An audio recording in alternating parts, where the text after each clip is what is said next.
What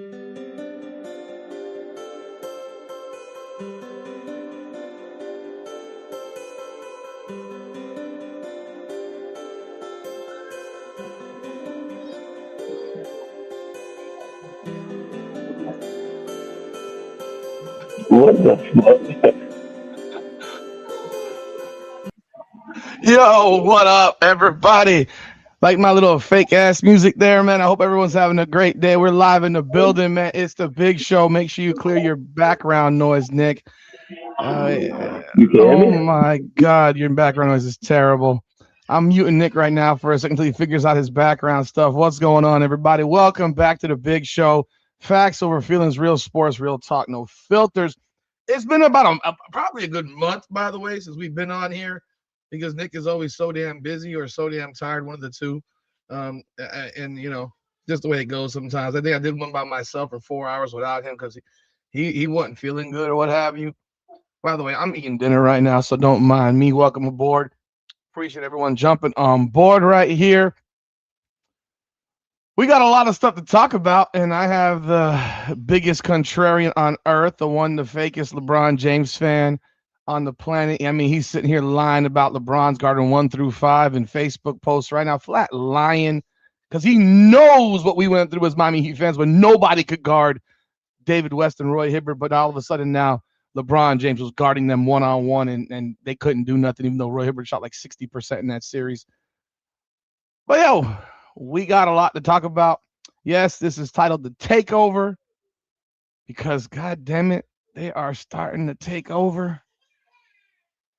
Caitlin Clark, Kelsey Mitchell, they took over last night. I still haven't even done a recap of that game, actually. I did a post-game, live reaction with everybody, but I haven't even done a recap yet. I still got to do that. I got a bunch of content to push out this evening after we wrap this thing up. You got the drama of the WNBA. You have the newest thing that's popped off since yesterday. Apparently, the minority owner of the Seattle Storm was screaming at a 16-year-old kid carrying a sign because apparently, we got players rocking trans lives matter bull nonsense. So I'm trying not to curse too much. A ridiculous protest outside of the Seattle arena, whatever it's called. And then, of course, you got the drama with Nalissa Smith and Dejanay Carrington and Marina Mabry and Sanaya Rivers and all the scissoring going on in the WNBA. And then finally, we'll wrap this thing up with the LeBron James saga. He made his decision. He's decided he's going to be a Philadelphia 76er, which leaves a lot of questions for a lot of teams and a lot of questions for the Sixers, in fact. But now we're here. What's going on, Nick? I hope you fixed your audio. No, you haven't. You good? No, you have not. It's terrible. Bro, what are you doing, man? What I can't hear it. Terrible. Terrible. Bro, where are your earphones? Why are you wearing are you wearing freaking wireless headphones? I always wear wireless No, headphones. bro, that your sound is terrible. Lord have mercy. From my headphones? Everything. Your audio is atrocious. I can't fix it. And I got It's the screaming same baby. audio I always have. All right, man. I'm muting him for now. I can't. You need to turn that crap off. Turn it back on. I don't know what to tell you. Yeah, it's real bad, folks. If I know there was a protest. I don't care, but fix your shit, Nick. God damn. Okay. Hello, hello, bro. You got some clicking noises in the background. This is why you're supposed to be on time, man. This is what happens. Jamaican people with their damn timetables and problems, man. They can't show up on time to shit. You got I me was cursing here. now. First of all, Bro, you damn link is bro. I'm serious. The audio's awful. I let me cannot see. fix Is it. it out the It's like you're underwater, bro. Is it like on where? Underwater. Turn your Same damn air. audio? Your stuff is trash, bro.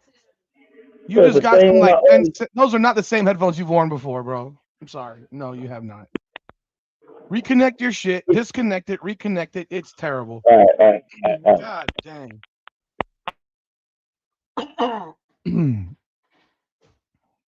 Anyhow, people, let's see. My God, this guy comes with jankety ass headphones, bro.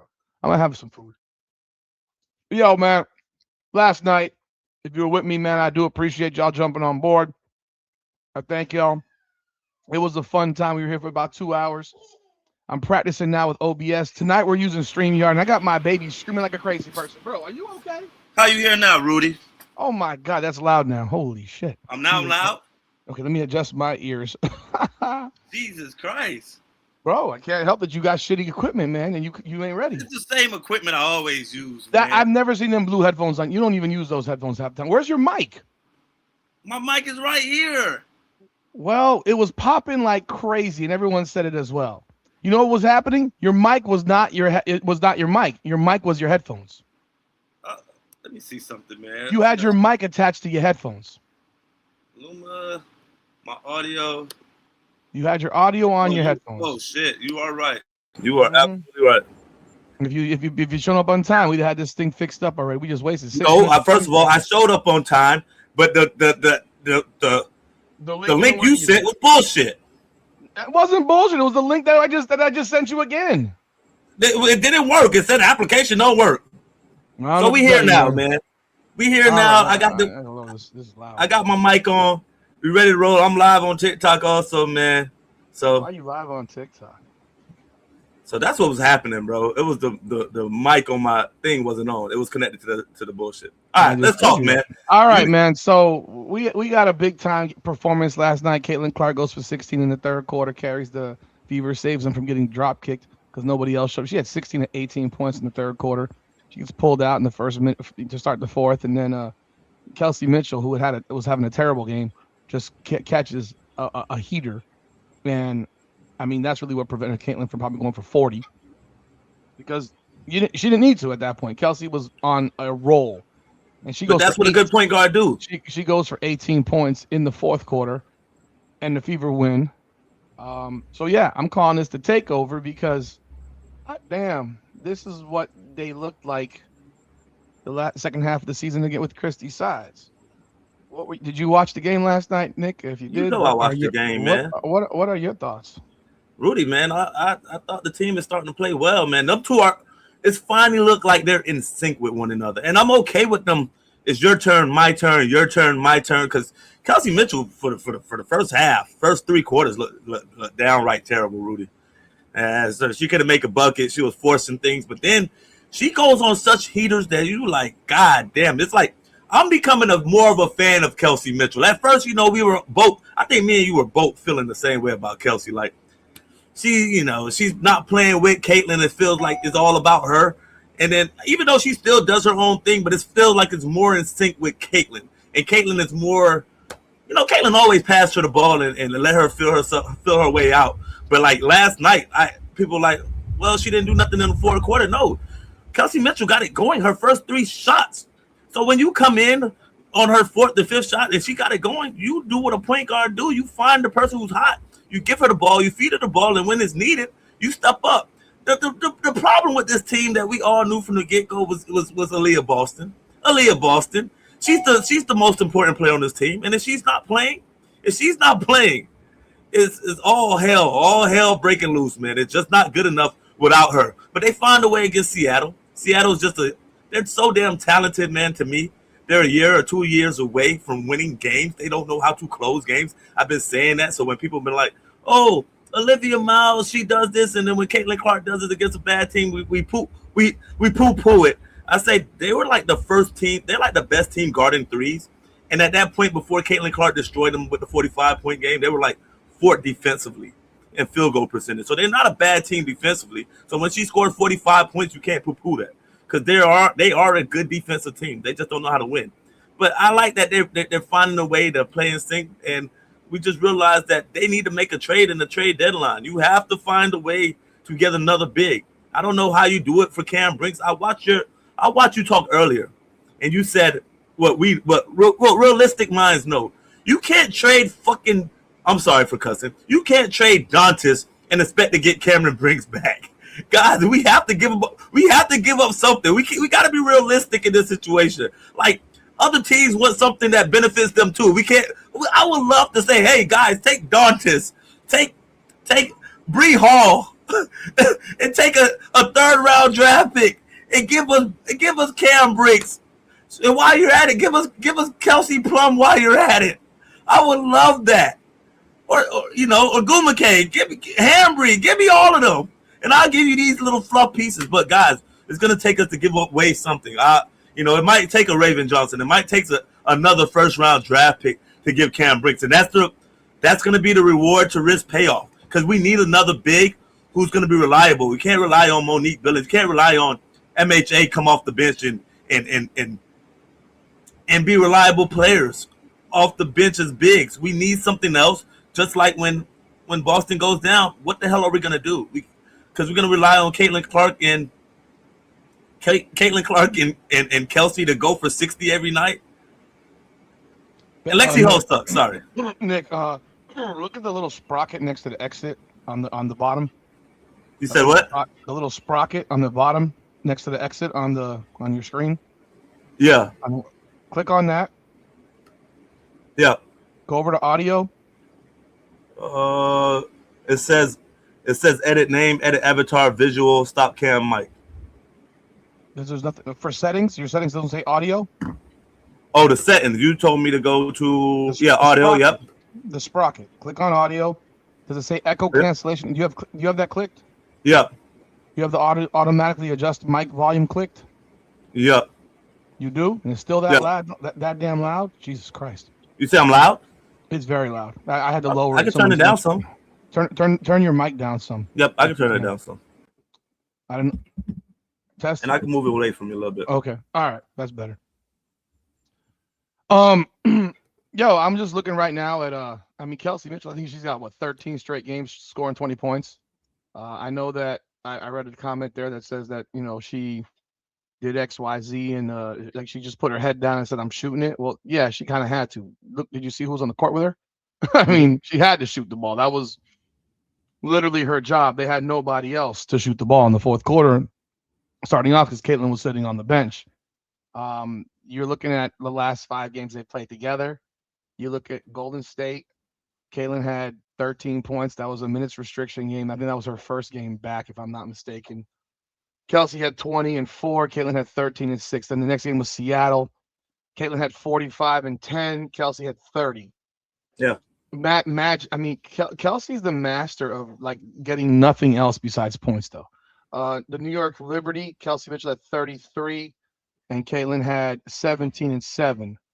Against Connecticut, Kelsey had 23, and Caitlin had 27 and 11. And then against Seattle, Caitlin had 32 and 7, and Kelsey had 28. So they're starting to look like a unit that is playing pretty well together. I know people will criticize Kelsey Mitchell at any given opportunity. Heck, I criticize her because I'm watching, and I would love to know. You know how there was that stat when Klay Thompson scored like 60 and took 11 dribbles or 12 dribbles the whole game? Yeah. Well, Kelsey Mitchell dribbles 14 times on a possession. And the funny thing is last night in the post-game press conference, Stephanie White alluded to, when we're not doing well on offense is when we're dribbling the ball too much. And she's sitting right next to the person who dribbles the air out of the basketball more often than anybody. She's the one that dribbles the air out of the ball. So, I would love to know how many times Kelsey Mitchell actually passes the basketball on the scoring side of the court. If there's a statistic out there on how many times he actually passes the ball on the scoring side of the court, I'm curious. Someone's got to have that stat somewhere, or maybe I'll watch the next game and I'll just count how many times she actually passes it once the ball touches her hands on the scoring side. Because, yeah, there are times where, a lot of times where she doesn't look at anybody. She puts her head down and she goes. Now, last night, I think she kind of had to in the fourth quarter because I don't know if they wanted to bring Caitlin Clark back in after 1 minute of rest. Yeah, because the momentum was gone, man. Seattle, Natasha was doing her thing. It was the momentum was gone. That was needed. It was much It was needed from Kelsey at that moment, man. You needed every bucket. You needed those back-to-back threes. You needed her driving to the basket. The one where she got trapped and she split the double and then that was ridiculous. That play was ridiculous. Fast. But why did you take the triple team off? She lost the ball and then they moved off of her. That's when you just collapse on her and make her make a pass. I think they realized that they need she was at half many court. people off it. And she had the backcourt. The backcourt was helping. Yeah. Well, it didn't help because the girl who was guarding her just let her go. I mean, and when she split the two and then gets fouled, that was a filthy play. She's dynamic, man. But the thing is, she goes so berserk at moments, and then you look at it, and Caitlin still have more points sometimes off way less shots because she also gets to the line at moments. Because look how Caitlin is guarded, and people make an excuse that she goes to the line so many times, but when you are pressuring somebody 85 feet up the court, guess what? You're being overly aggressive. She's going to get to the line because you are being overly aggressive and physical with her because that's the only way that you think that you can control her because you can't give her too much space. For somebody who y'all claim that she can't shoot, you are guarding her and you don't want to give her space, and she has been finding her rhythm lately after the 2 games back from injury. But Nick, I'm going to tell you realistically, I think I'm going to hurt people's feelings here. She's not being guarded 85 feet anymore. She's not being guarded 85 feet. Did you watch the young lady? Did you watch Cook and them pick her up 80 feet yesterday? The whole game. Most games she's not being guarded 80 feet down the floor. Was it yesterday she was guarded at 80 feet? I'm saying in general she's not being guarded the same way. 65 feet now. They're not giving. It's more like right before half court. Because there are times where they'll pick her up full court, but a lot of times she's not being guarded. And I'm telling you the reason why is because if she gets by it, it could turn into a fast break. It turns into an easy bucket. I think I think it's better for her to be guarded full court at this point because it opens up the court for her. Once she gets by that person. Oh yeah, because you get the screen from the big, and then once you know how to matriculate that, she's gonna have her turnovers, man. I'm tired of people telling me about that. She does have. I mean, look, she does get picked up at times, but I don't think she's being picked up the way she was as a rookie. She's not being picked up at that level. She was being picked out like that as a rookie every time. She's not being picked up the same way. On top of that, I think part of the reason is because of the way they're calling fouls. It's very dangerous to pick her up that far down the court because you're gonna pick up stupid cheap fouls 75 feet from the rim and put them in the bonus real fast because none of these chicks can guard. They have no lateral movement. They have no ability to shift side to side quickly, and they reach. They consistently reach. They reach like crazy. I mean, between the reaching and the traveling that goes on in basketball, I mean, my God. They're always these five step travel that they don't call they're not travels. Look, everyone gotta adjust to the game, man. If I don't have the ball, no, Nick, these aren't gather steps anymore. These are 4 or 5 steps after gather step. When is the possession picked up at? When is the possession picked up in the ball? When do you count it? Because you can't say, Nick, I have control of the ball. Nick, did Caitlin Clark travel on that big shot against whoever it was? Blage? Yeah, that was a travel. That was absolutely a travel. No, I don't think so. That was a travel. I understand. You're fucking blind then. That was traveling. I don't care. They don't call it on anybody, but it's traveling. So when is the pivot step? Bullshit. She picked up the ball and took 4 more steps. She took 2 bunny hops. No, man. The first bunny hop. The first bunny hop. The possession. I can come down with 2 steps and then do 2 step throughs like they're doing constantly. I can come down with boom, boom, and then I can do a step through after that. No, it's traveling. I always thought the step through was a travel, but it is a travel. It's still a travel. It's still a travel. The WNBA women basketball have been doing step throughs forever. I almost feel bad for some of these women. Like, I'm on this person. She has established what her pivot is, and then she lifts up and does a step through with both feet. It's traveling. These step backs are travels. They're not travels to me, man. And they're all doing it. I'm not saying it's just Caitlin. Everybody does it. Everybody. They don't call it, but they do it. Now, that step through shit, that is the most ridiculous crap on earth, man. They've been doing that one for the longest, Rudy. No, they have not. They picked it up from the NBA players. No, the step through. Nick, they're trying to. The WNBA has picked that shit up from NBA players. They've been doing that move from How the many 90s. years? Because you've been watching that. You've been watching WNBA since the 90s. Because I played high school basketball and I saw women do the step throughs back then in 2002 all the time. You weren't doing that goddamn move in 2006. I wasn't doing it. I said the women, Rudy. The women. No, they weren't. Women, the girls at Norland, get the fuck out of here. Rudy, they've been doing that move forever. I was at so many of those games. No, they weren't. Nobody was doing that step through. I'm telling you. No, they weren't, Nick. I covered women's basketball. I covered it in high school. I covered hundreds of girls' basketball games. I've been around it also, man. No, you were there looking for some ass. I was actually watching the game. These girls were doing step throughs for ass in 9th to 10th grade, man. I was about basketball back then, man. I started looking for ass. I'm talking about the flat out step through that they're doing where they're doing shit like this where they're getting the ball and now they got this legs up. This is their pivot, and then they go boom, boom. That's traveling. It's traveling. I know the move you're talking about. It's traveling. It's always been traveling. I got called for traveling in high school after a jump stop. After a jump stop. I had a jump stop, a 2-foot jump stop. I got called for traveling after I jumped up and shot the ball. What am I supposed to do? Shoot it standing still? They called me and they called it twice on me back to back. Jump stop, go up with the shot. You look like a traveler though, Rudy. Yeah, okay, sure. A habitual traveler. Yeah. I mean, give me a break, man. It's just ridiculous, but they're starting to look really cohesive. I know people still hate Stephanie White.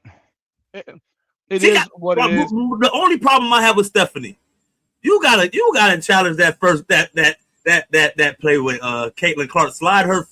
She slides her feet for she's actually been a little bit better defensively, moving her feet.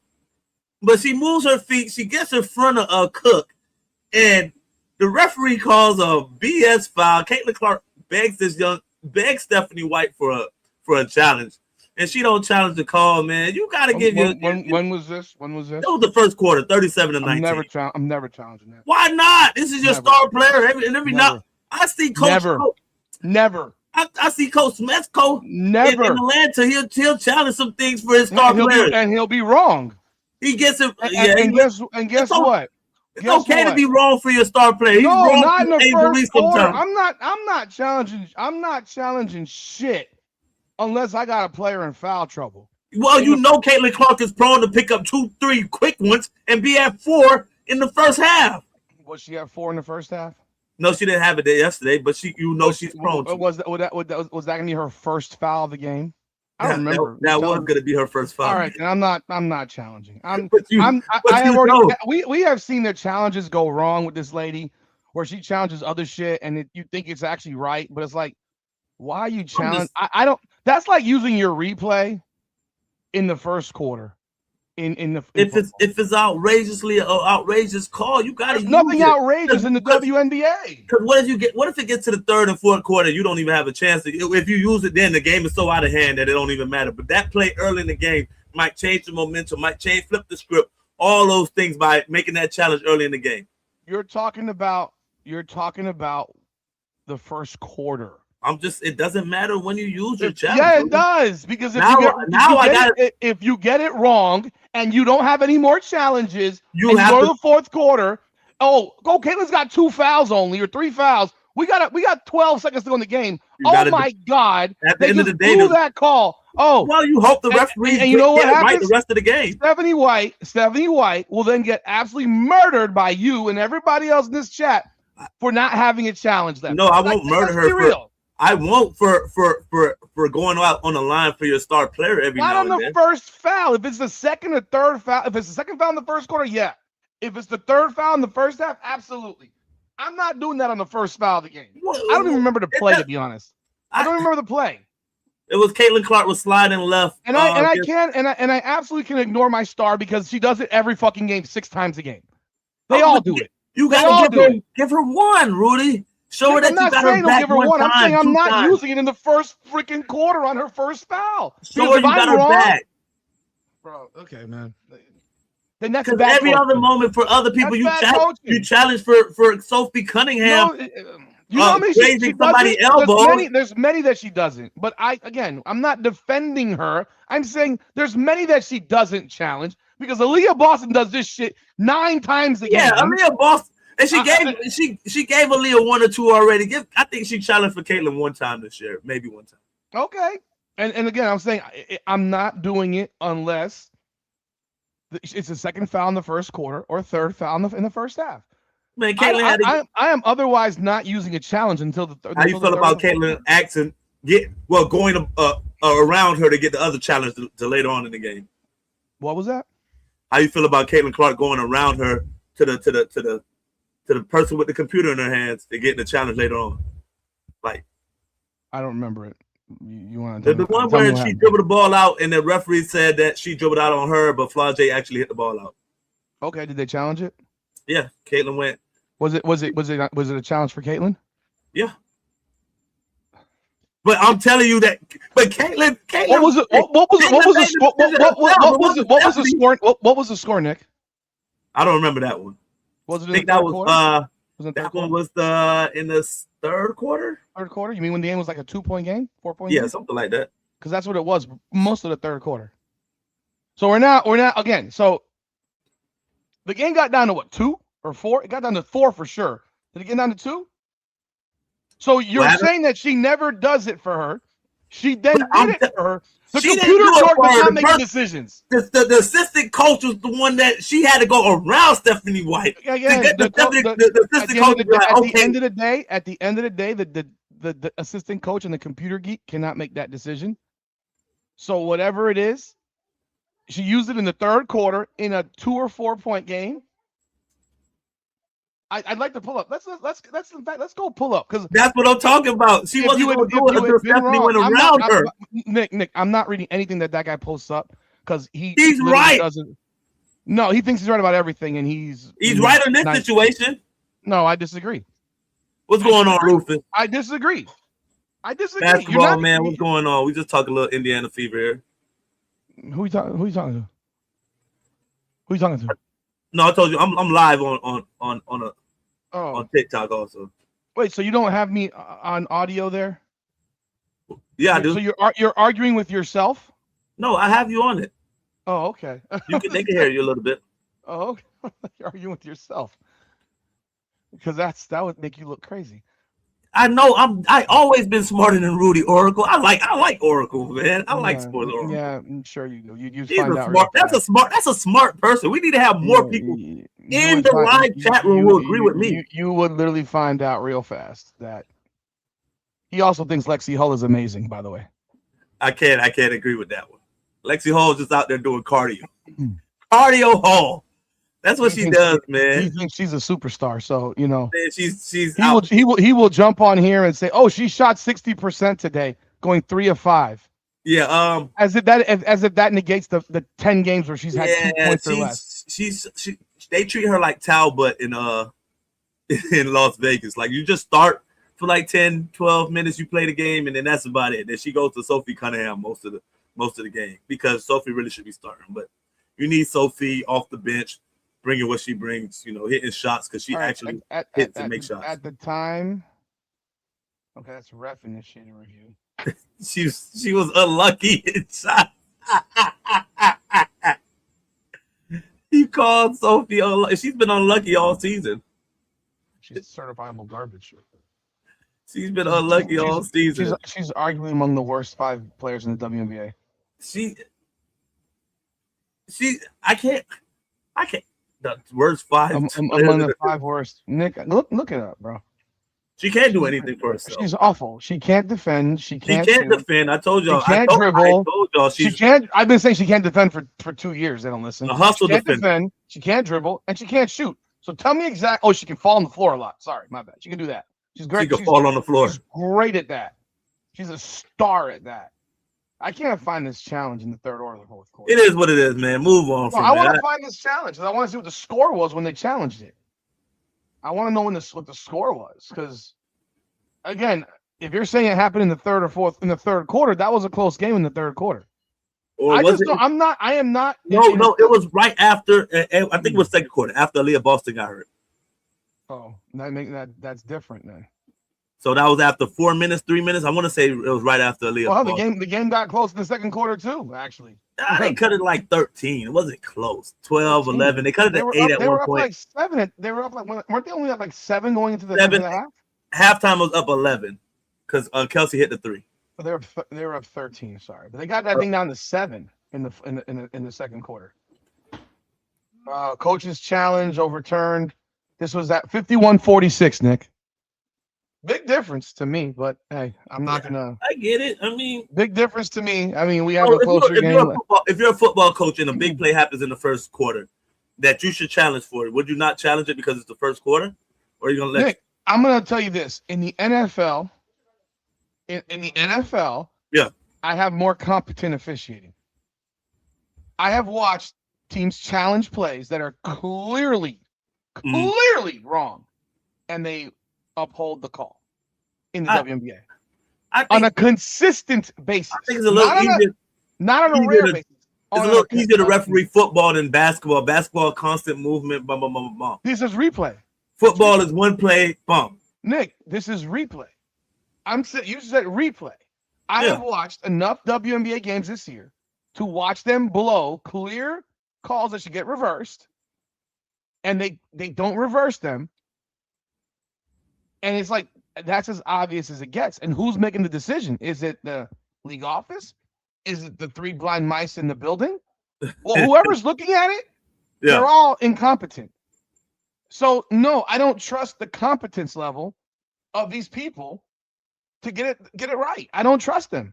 So I'm only going to do it if it has a massive impact on the game. I'm going to tell you right now, if I'm the WNBA, if a player does this and they don't challenge, they get charged a timeout. I'm going to tell you right now, because watching players do that, and I'm not talking about Indiana, I'm talking about everybody. Every league. Everybody in this league does this shit. If you're a player and you do this crap, you should get charged a timeout. If you don't. At one point in the CFL, Rudy, they were really heavy on this. If you did the flag sign right there, you got a flag for it. So if you wave for a flag or something like that, like you did that movement right there in the CFL, you got a flag for that. You couldn't do that. Let me ask you a question. Is that not showing up the ref every time? I think it becomes, some people it's a habit. It's like it's a reaction. Like you reacted to just, like, hey, somebody did something to me. Hey, ref. So in sports, it's like a habit. Like you think you got done wrong. So you have to teach them. You have to, like, you could beat it out of them. Like there was a play. Actually, it was back-to-back plays in the game yesterday where Caitlin Clark got a gift, hits the free throw. Oh, talking about and literally on the next possession, they called it on her. And she kind of gets like, "Oh my god!" She didn't go crazy. She didn't go crazy, Caitlin, because you got that call. You just got a gift, and you just clearly committed a foul. It was you actually committed more of a foul than they did on you. It was almost identical. She got her. I think it was Cook again. I think she got her early. She was in her bread basket. It wasn't on the. It wasn't on the shot. Her arm was hooked in on when this got called, and I'm like, what are you arguing? I think Caitlin was more. I think she thought that they called it after that. Like, okay, you let me get away with that one, and you called it on a shot. But either way, you did it. She fouled her, and it was back-to-back plays where she got 2 free throws, and then they got 2 free throws. She fouled her, and I'm like, the stuff with the way players behave. Again, I'm not talking about her specifically, so I'm sure everyone's going to lose their mind. The players in this league, literally on every play, are spinning their fingers. And we're getting too many lengthy-ass stoppages in basketball play. You can go through games. The third quarter stopped. I mean, they had 2 10-minute stoppages in the third quarter. Yeah, they got to cut that out, man. It's getting ridiculous. Like this stuff is crazy. So if you spin your finger, and your team, If a player does it, there's your challenge. I'm not waiting for the coach. Yeah, If it's a getting player out of does hand. and if you do it again, thank you, Asante. Appreciate the 10 gold, the 10 jewels. I don't know what this is, but thank you, man. I appreciate the gift. You ready to give text, Rudy? I'll be giving text. Yeah, I would be giving text. So basically like a delay game. So if you do that shit, you get one delay, you get a warning, and then the second one. Well, no, because the first one is you got your challenge. After that, you're gonna get tech. I'm not doing it. No, after you get the challenge. If you get it right, you have another challenge. So if you don't, you know what we did. You know what we did to like go around that, like this. They were just gonna do another sign, Rudy. So what we did in football in CFL, like. Since we couldn't do like this no more, we just went like this, and that meant challenge it. But who? Well, you're telling your coach to challenge. Telling your coach that. Oh, you were doing this as to challenge it. Yeah, I thought you were mocking. You were mocking the referee for throwing. No, we're doing that to challenge it. Like challenge the call, challenge the PI, challenge the, if they called it on you or they didn't call the PI. Like, hey. Well, they don't have that. That challenge exists in the CFL on the PI still. I mean, they got rid of that in the NFL. No, they still have it. Because that's a horrible rule in my opinion. They still have it because but they did change to it. The referees have to look at it, and they can't like slow it down. It got to be like a game speed. Because when you do a slow motion, like anything can be like anything looks bad in slow motion. Everything looks bad in slow motion. I mean, even my handsome face looks bad in slow motion. Lord have mercy. Because I would be TMP. I would be calling technical fouls. That shit slows down the game even when they don't challenge it. Yeah, because you had like a couple of like the calls that's bothering me now is like the reckless closeouts, Rudy. When the offensive player is going forward, like you're supposed to go up and down on a jump shot. So you're telling the player who's coming in to contest the shot, even though they are supposed to close out, you are taught to close out and close space. And then they get there, and then the offensive player foot goes 3 foot forward. Yeah, that was the Heidemann play last night with Monique Billings. And twice. And the weirdest shit happened was that their foot landed on top of her foot instead of her foot landed on top of theirs. How in the world? Like they went through a challenge they went through a review on that play. They're gonna review that one every time. Bro, why are you reviewing it? You have eyes. The Zaza Pachulia thing. But you have eyes. You have eyes. They want to make sure everything. No. We want to make sure. Then we should make sure about every play in the game. In the game. That's what they're making sure every play in the game. That's ridiculous. Right. Again, that's another example. You have eyes, and that took 10 minutes. And Natisha Heidemann, quite frankly, was she even fouled up top? No. They were just talking about the regular closeout. That's what they call in the foul. No, but was she fouled on top? She might have been fouled on the Monique Billings ones on top. The Billings up top. It was the top of the key three where she jumps from literally 2 feet behind the 3-point line and lands 2 feet in front and then throws her left foot another 2 feet forward. That's why I don't get it. See, Caitlin, how can you call a foul on somebody? Caitlin's all I understand because Caitlin is always doing a step back on her shot. She's never going forward. Never. So everybody, most other players are going forward. They are going forward 3 to 4, 5 feet. Bro, that call on Billings again. I don't remember if she hit her up top. But when they were looking at it for a flagrant, I'm like, well, she landed on her foot kind of hard. I'm like, no.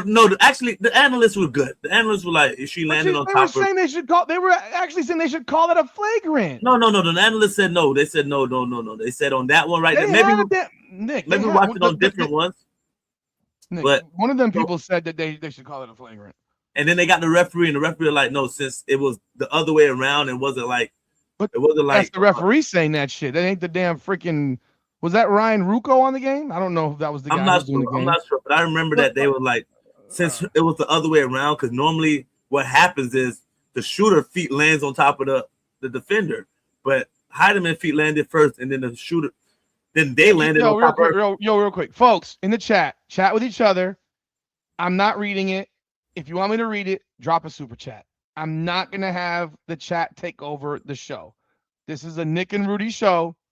Do me the favor. Y'all can chat with each other. I'm literally not looking at the chat.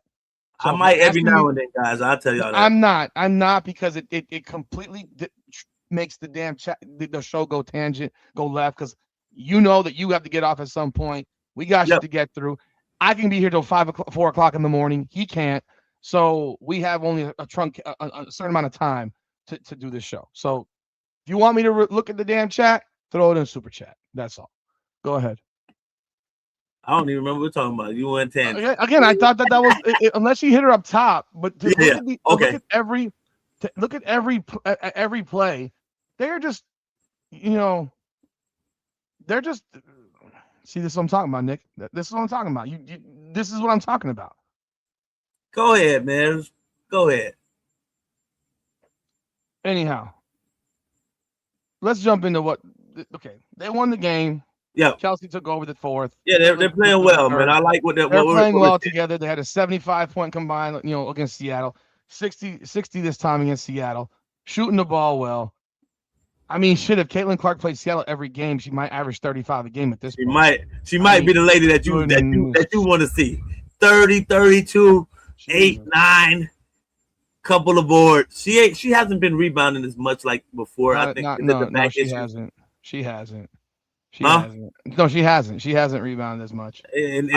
She did go down at the end of the game with a calf, and I hope that her calf is okay. Who knows, man? Because who knows? I just seen Dominique Malonga dunk the ball, and then she hurt her back dunking. Play. You think that might? Do you think that's what we talked about before? You think that she hurt her back dunking? You think that could be cramps. Or she hurt her back after the game getting dunked on. Could be cramps, man. PMS. We talked about that possibly. Nick. Or after the game she got dunked on or dunked in. No, she was just shooting air balls after the dunk. You didn't hear me. Clearly, you missed what I just said. I said after the game, she was getting dunked on or dunked in. Rudy. No. Slow, bro. Flag on the play. They were partying hard. You are slow on that one. God damn. I mean, I don't know. Or she's getting scissored on. I don't know. Hey, it was a lit weekend, man. You never know. But I was gonna say you never know. Look, man, Indiana's 18-10 right now, and 18-10. I said it last night on the live. I'm sure you weren't here. They have 4 good wins all year. 4. They got 4 good wins. Players? Good wins. Oh yeah, okay. They have beaten up the. They have beaten up the dregs of the. They have beaten up the dregs. So you're giving them Vegas, Golden State. They okay. You giving them 2 Vegas or 1 Vegas? Both Vegas. Vegas is Vegas because Caitlin. Okay, I know the other one. Asia didn't play one of them, right? Don't matter. All right. Vegas twice, Golden State, and Atlanta.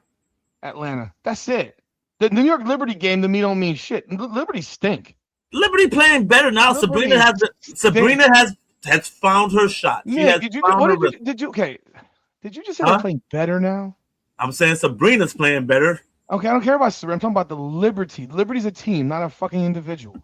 I mean, they were about 13-8 before they went on that 4 or 5 day losing streak. They're 16-12, bro.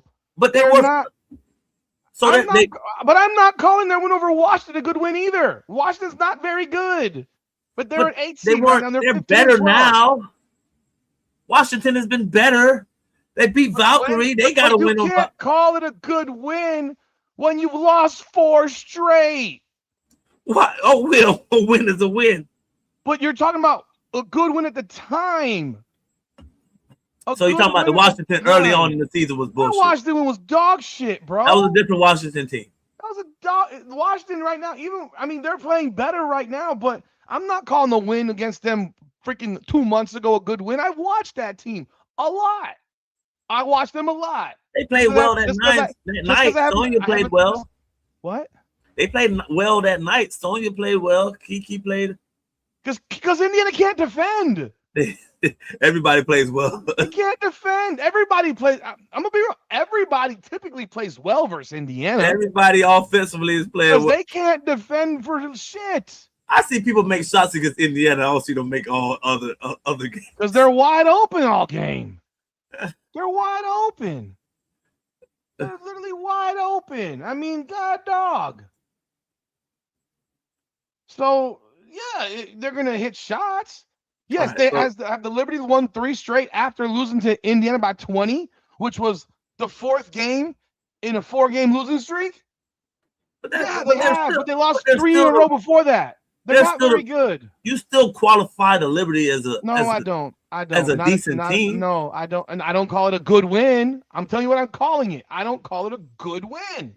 They got 4 good wins at the time of these games. 4 good wins. The rest 4 of them, good wins out of 18. Out of 18, and they got a bunch of bad losses. They got a bunch of bad losses. They're staying away from them lately. So, well, yeah, except for the moment, LA game. For the moment, losing to LA by 14 on the road. That was a bad loss. It's a bad loss. But they're about to get into some fun shit now. Losing to Washington on the road at home. You get Minnesota, you get Dallas. You about to get into the fun part of the schedule. Oh no, that's what I'm saying.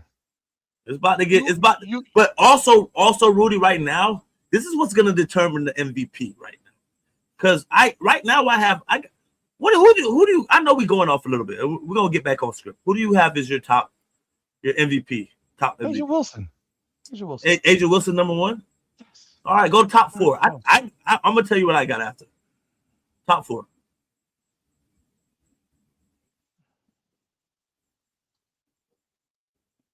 You want to say it? Go ahead and say Asia Wilson. Uh-huh. Caitlin Clark. Olivia Miles.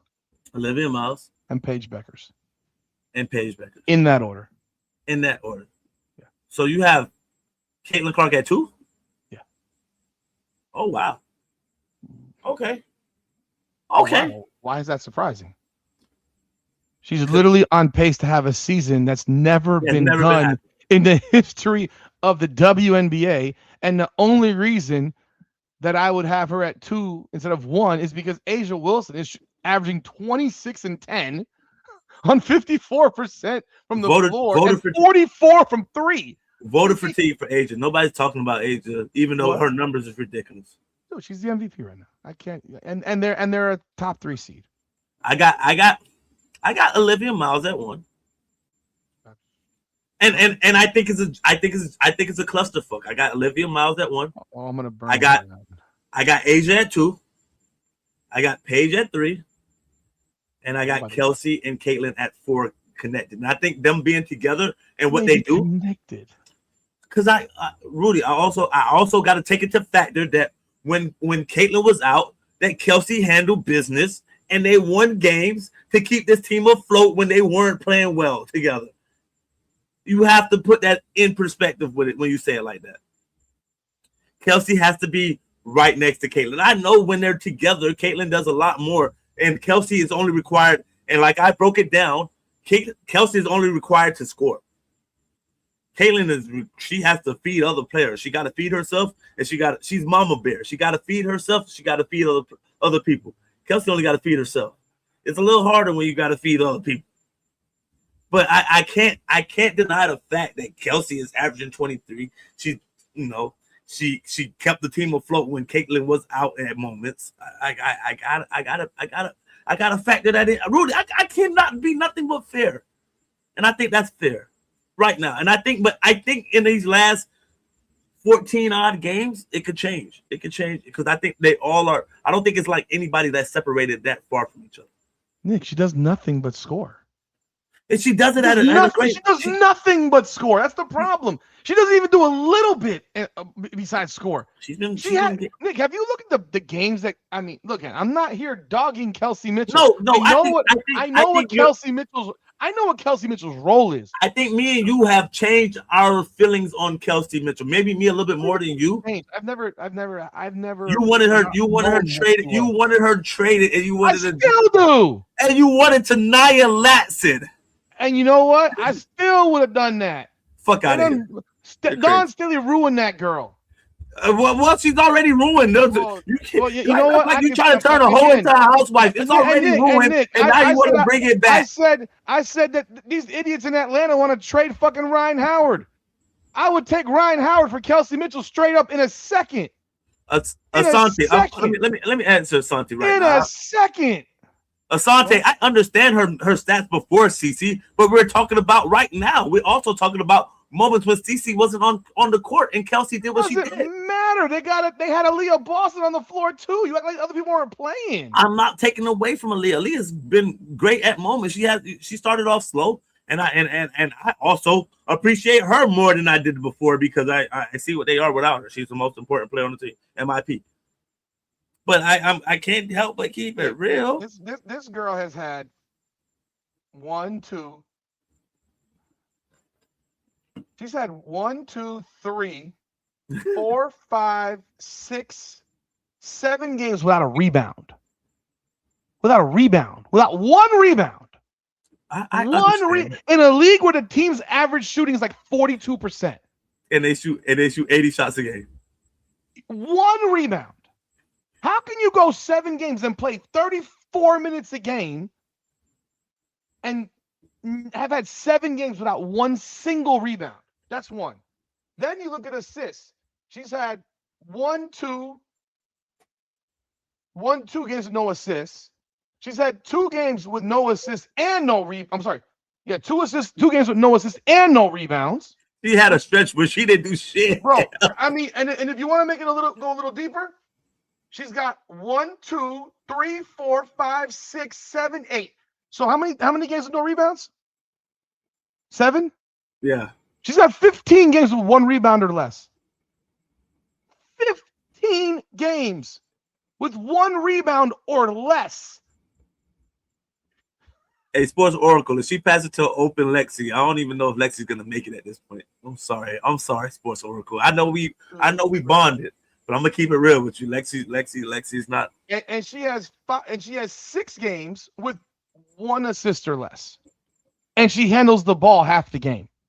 Yeah, she does. She's literally running. She's their 3rd point guard now at this point. No, she's taking over when she's their 3rd point guard right now. When Caitlin go out, she's the point guard. Basically, she's playing point. The ball in her hand. Go crazy. So even in a situation where you said that what games I don't even know what games it was that she played that Caitlin didn't play. Portland, one of the Vegas games or Phoenix game? Vegas was the Vegas game that they won by they blew them out by like 16. 20. Okay. So in that game, she had 3 assists and 2 rebounds. In the game where she's playing point guard. Other game when Caitlin went out was Phoenix game. She had like 8 assists. That was the only game that she has more than 6 assists. So she's at 6 assists and 8 assists, and besides that, everything is 5 or less, and usually 3 or less. And she has the ball all the damn time. She has the ball a ton. She's been impactful, man. I can't take it away. I didn't say she hasn't been impactful. I'm not saying she's a scorer. Her job is to score. There's not a player in the NBA that you would put at number 2 who only scores and does nothing else. The thing about it, and she's horrendous on defense as well. The thing about it, Kelsey Mitchell has the talent and skill set to average 12 assists a game. She does. That's what makes it so annoying. She has to, because nobody can stay in front of her, and they have to help. But I'm gonna score it. And her misses the first half were so bad. They were like close. Hey, but you have her at tied at 4 with Caitlin. Okay. Yeah, I have her tied at 4 with Caitlin. All right. Olivia Miles at 1. Yeah, I don't agree with that at all. At all. She kept a team afloat on at number 1. Yeah, don't tell me they had. Oh, they're a good team. I get it. I get it. Like they don't have 2 All-Stars next to her. I'm sorry, 3. 3. I get it. But Nafisa wasn't there all year. Everybody thought this team was going to be in the middle of the pack until Fee got back. They're at the top of the pack, and she's probably like one of the main reasons for it. Kayla McBride has the only reason Natasha Howard was so bad last year was because of where she was at. Natasha Howard was a 17 point per game player the year before in Dallas.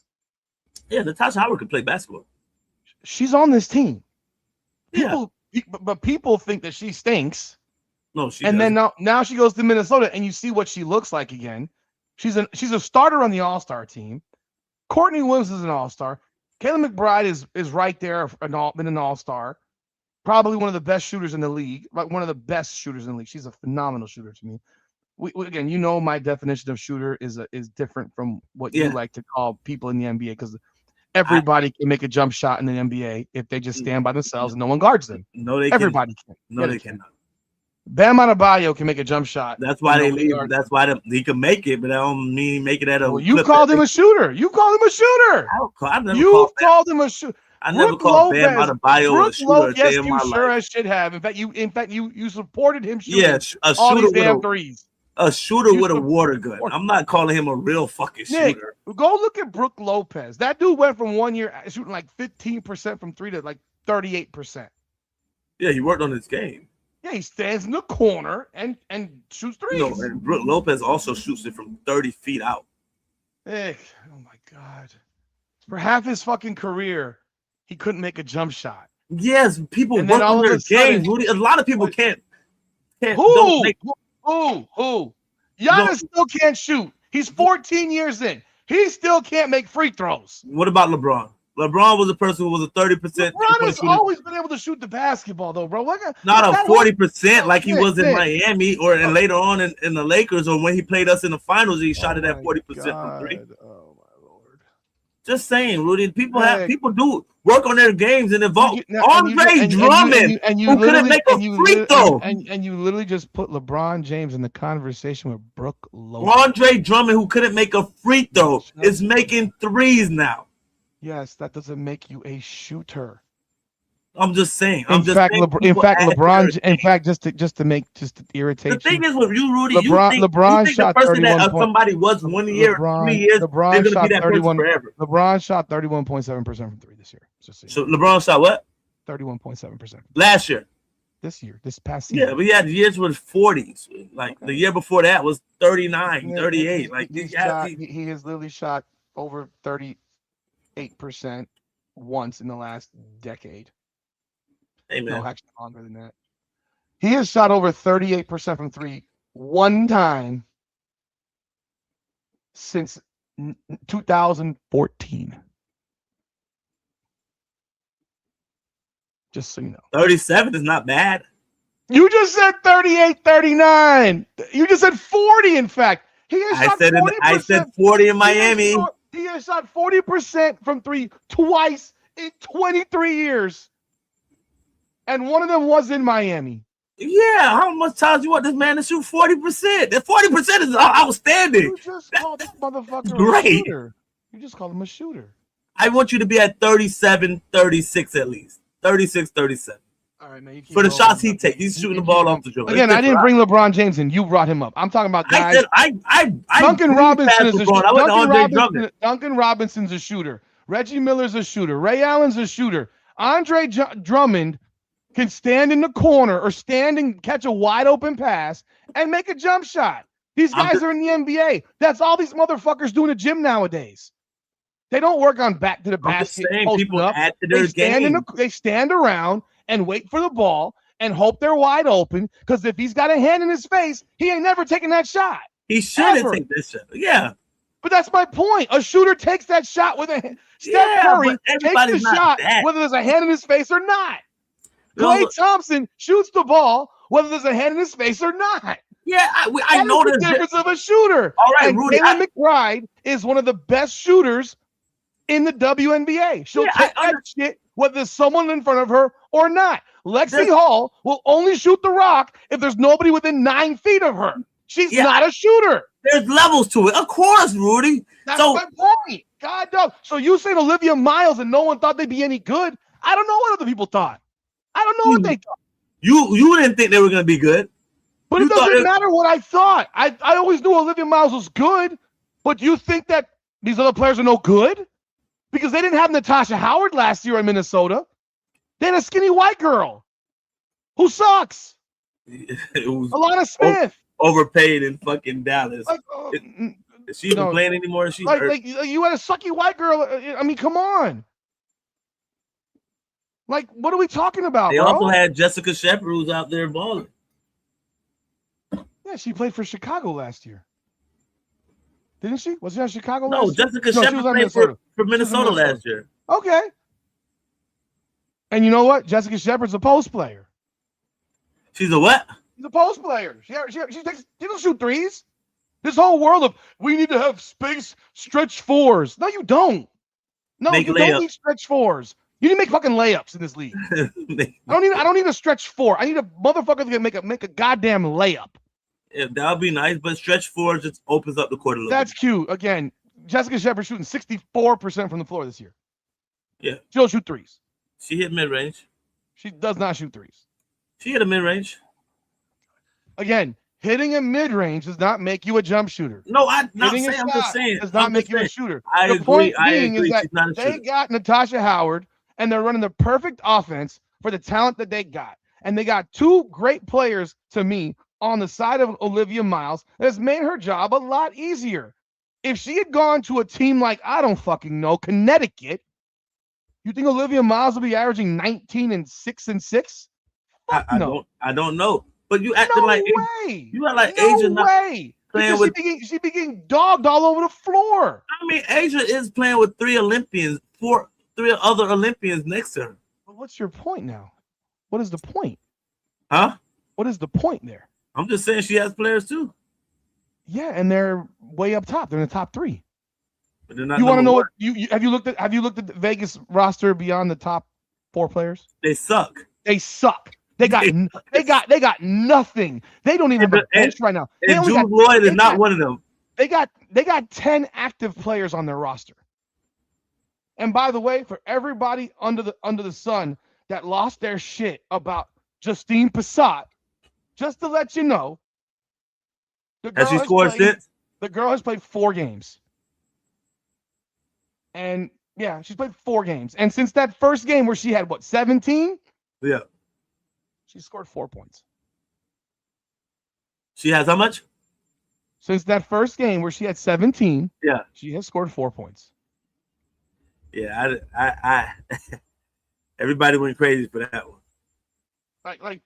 And it was like the overreaction was off the charts. She's been a DMP multiple games. She's been a DMP on a team that doesn't have enough players.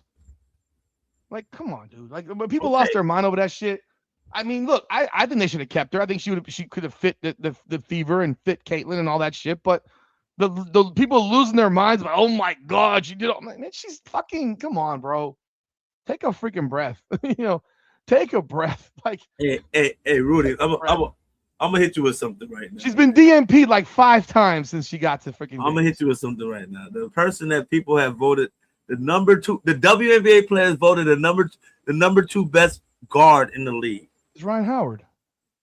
She has been 3 for 12, 4 for 11, 4 for 13, 4 for 10, 3 for 9, 6 for 14, 6 for 15, 8 for 20 her last few games. And today she was 2 for 9 again. Yeah, and I guarantee you of those shots, probably 75% are threes. This is the player that the ladies of the WNBA voted as the number 2 player. She's 2 for 9 tonight. And well, they might. Yeah, Yeah, they're down 2 with 4. They just cut it to 2 left. They just cut it to 2. Angel Reese having a strong game. I got to go back and watch the film. I'll watch it after this game. 9 for 18, 22 points. Angel Reese has been playing well, but I'm telling you right now, once again, another example. Every time Angel Reese leads this team in shots taken, they lose. Rudy, she's the best player on the team. No, she's not. That's how they treat her. They sure should treat her that way, and it's embarrassing because every time she takes the most shots, they lose. And maybe she's the only one that play with heart, and that's they got. I mean, that is the case at times. That absolutely is the case at times. Jordan Canada came back to earth today. Well, 7 turnovers. You got 7 turnovers. I guarantee there'll be no article about that. No, of course not. No, they won't say a word about that. They won't say one word about her committing 7 turnovers. Okay, I'm gonna give credit when credit's due. Arika has been playing better lately. Okay. Paige only take 11 shots. That's what be bothering me, man. So the Dream hit 1-3 the whole game. They're 1 for 16. 6 assists and 5 turnovers. Well, let's not look at the 5 turnovers. You know what I mean? She's probably still drunk. She's probably still drunk. Why are you going off on Paige, man? Because why are you calling her fake? She's a fraud. She's a fraud. Oh, what do you want? She's a fraud. What if she's Eminem from 6 Miles? Nick, she's a fraud. Because she's not an Eminem from 8 Mile. 8 Mile. 8 Mile. She's not Eminem from 8 Mile. She grew up in the suburbs. She's a fraud. She's a fraud. Eminem from 8 Mile? Was it? Nick, she's a fraud. What do you not? Nick, this woman literally changes the sound of her voice to sound a certain way to make herself sound less white every single time. Even, I mean, come on. What is sounding white like, Rudy? What is that? You sound white, bro. Shit, I was to tell you. You sound white. Oh my God! You don't have a lot of you don't have a lot of bass in your voice. Hey man, when I want to put it, hey Rudy, when I want to put it on, I put it on. But when I want to talk, so your natural voice, my natural voice is not bass filled. My natural voice is like this, but when I talk sports and I get excited, I do again. And Paige Becker's natural voice has no bass, and then all of a sudden she has all this bass in her voice, because you know what I'm saying, So she's Carl Anthony Towns. He's a white boy. I mean, God, dog, he's a white boy. He grew up with a bunch of white kids. You could. Why y'all do Paige like that, man? Paige. What do you do? What? Nick, she took her fucking shirt off in the club and got down to her bra. Paige was trying to get some. Who the hell does that? No one there did that but her. Some people don't. Some people are party people and they get lit and they turn up. Paige, she's wearing sunglasses with a fucking tank top dress, a tank top dress shirt, and a tie, and wearing sunglasses indoors with these baggy ass pants and some Air Force Ones or whatever the hell those were. She's trying to snatch something. Orange. Bro, again. When are you gonna announce that you broke up with your girlfriend? Because people still asking. Let me see if Tamara online right now, man. Tamara, if she online, she told me she want to do live. She'll never come on here. Stop the cap. If she accept my invite, and I ain't gonna argue with the girl. I'm letting you know if she accept my invite on TikTok right now, I'm gonna tell her hop on live right now because she needs to talk. Because I want to hear her perspective, and keeping it real. And I know, I think she thinks that you are gonna be a problem. Like Tamara, what do you know how to keep it? I'll destroy her in a debate because I already know what her debate is. Her debate is that she's white. That's the only. Why do you like Paige Becker's? How can you, as a former Division I college basketball player, sit here with a straight face and tell me that Caitlin Clark, because she commits turnovers, is not good at basketball? Yeah, it's like, I'm sorry. How can you sit here with a straight face and tell me the player that broke every record, who set the record for scoring in college, could have gone back for a fifth year, unlike Paige, who went back for a fifth year? What if Caitlin goes back for year 5 and says, you know what? I want to win a ring. I'm going back. If she goes back, Iowa wins national championship. Period. Iowa wins the national championship because they would have added Lucy Olson to that roster, the first good player that Caitlin Clark would have played with at Iowa in 4 years, at the guard position at least. Rudy, my problem with this whole thing when people are throwing the rings into her face is when people don't put, if you go to 2 championships with a team that is terrible, are you not considered a winner? Let's say, okay, average. Are you not considered a winner because you didn't win the championship, even though you were playing with players that weren't McDonald and All-Americans all around your roster? That's what the girl is arguing. That's what your girl's arguing, bro. Ring conversation throws me off because then you're telling me that Robert Horry is better than Charles Barkley. Karl Malone, John Stockton. That's what you're getting at because, and then you know what I really thought of, she actually helped each player get a ring. Because Angel Reese couldn't beat South Carolina. Yes, she beat South Carolina for Angel Reese. So South Carolina would have mud stomped that fucking team. They couldn't beat them. South Carolina would have mud stomped LSU again. And the next year, she beat Angel Reese, but gets no credit for it because it wasn't. And they get no credit for beating her the next year. But then loses to South Carolina, who she beat the year before, monster that they beat the year before, but she didn't go for 41, and only had 30, and they lost by 12. Come on. So that's when I the whole winners and losers thing and the ring thing, and she didn't win ever, and yada yada yada. But then you throw away her, what she did. Oh, the Olympics, she won. But that's FIBA. Oh, guess it don't count. Like, will she have a stacked roster and she wins? Is that a problem? Like she could have stacked her roster in college. Oh, Gino didn't want her. Yeah, okay, whatever. Like if she had gone back to Iowa for a 5th year, she would have set a record that would be completely untouchable for points because she'd been over 5,000 points, well over 5,000 points. She would have led the country in assists again. So she'd have done something else that's never been done before. And then on top of that, they would have won the national championship because UConn won the national championship with Paige, and they beat UCLA. She beat everybody in college. And then they beat South Carolina. She beat everybody. And that South Carolina team that year was the worst South Carolina team that Dawn Staley's had in like 8 years. It was the worst. They had no size. She beat everybody in college. She just didn't win the championship. And she was playing. She didn't have an ace. She didn't have an ace of spades in her hand. She didn't have a kings and queens in her. She was playing with fucking ace. Atlanta has the lead, 82-81. No way. You're lying. I'm not. I'm looking at it. You're lying. All right. How did they blow it? I don't know. Let's see. They were up 5. Oh, it was 81-77. Let me see. We got a flagrant foul on Enrique Gumbawale, 3 free throws by Alicia Gray, and then a bucket by Alicia Gray. So 3 free throws on the ball. And you get the ball she had a closeout call probably. They were them stupid closeouts. They won. Can you imagine this? That's just terrible.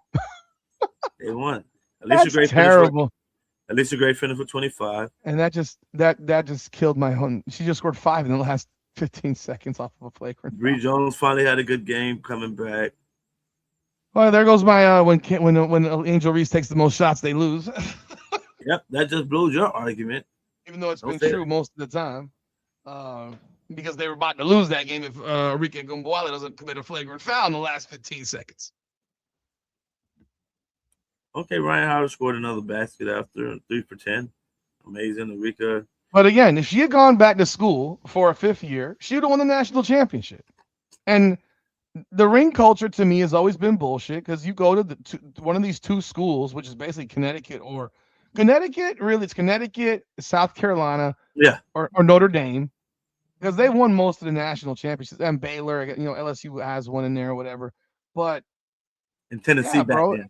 And nobody, and Iowa's got the least talent of anybody on any of these teams. Like Iowa probably has the least talent of any team in the Final Four over the last freaking 30 years. And they made it twice. And they went back-to-back seasons. And they won 3 Big Ten championships with Caitlin Clark. As if people, again, a Big Ten championship is still a championship. What are we talking about? Since when do we now say, "Oh, you never won a natty"? Okay, I won a Big Ten championship. It's like, over 300 teams. I won a gold medal. I won a gold medal in high school. Oh, because I didn't win a state championship in my high school. Shit happens. Like, oh no, you got to win a state championship in high school. Yeah, sure. Okay. I got one. Yeah, as the 4th option. Yeah, I know. You said what? As the 4th option on offense. I was not. Was I the 4th option? Offensively, you were. I'm not gonna lie. So I might have been the 4th option, but was I the most important player on the team? Zachary Peacock was. No. The fuck he was not. You want to get him on this thing? I don't even know where Peacock is at anymore. You want to get Lawton on this thing? He was on. All right. So I wanted to ask Lawton this the other day. I actually want to ask him this real question, like. And I want to see his perspective. Who was the most important? We won a championship in high school, guys. Yeah, if Zach Peacock's on this team, y'all don't even get to the championship. He went to Georgia Tech. But I think that I keep it real, Rudy. I don't say bullshit. I don't say it to fluff myself. When I keep it real, I talk real shit. I think I was the most important player on the team.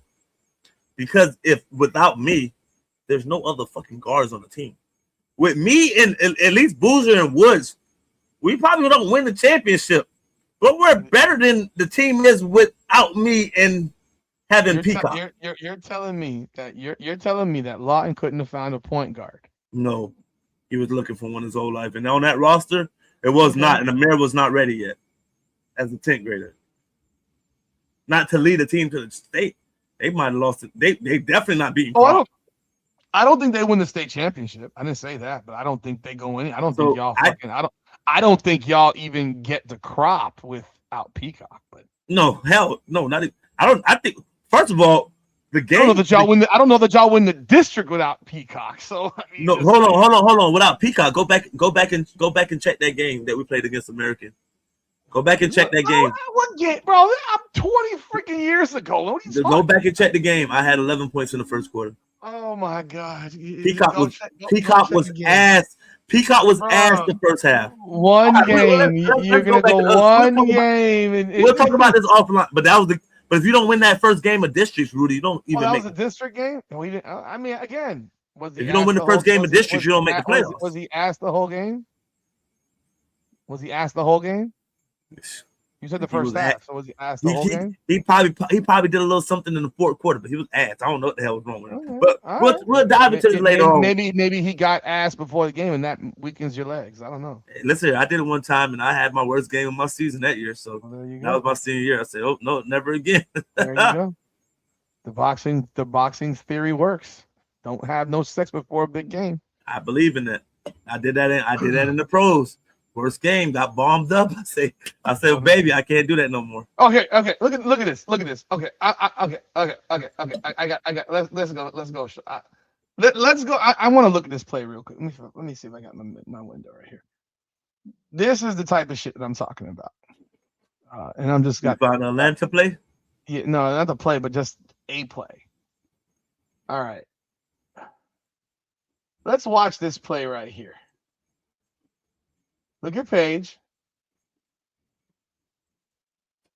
Oh, what the hell happened? What the hell happened? Oh no. What you did, Rudy? I don't know what the hell happened there. Oh no, this is the one. Watch her right here. Pushed off. You saw the push off, right? Yeah.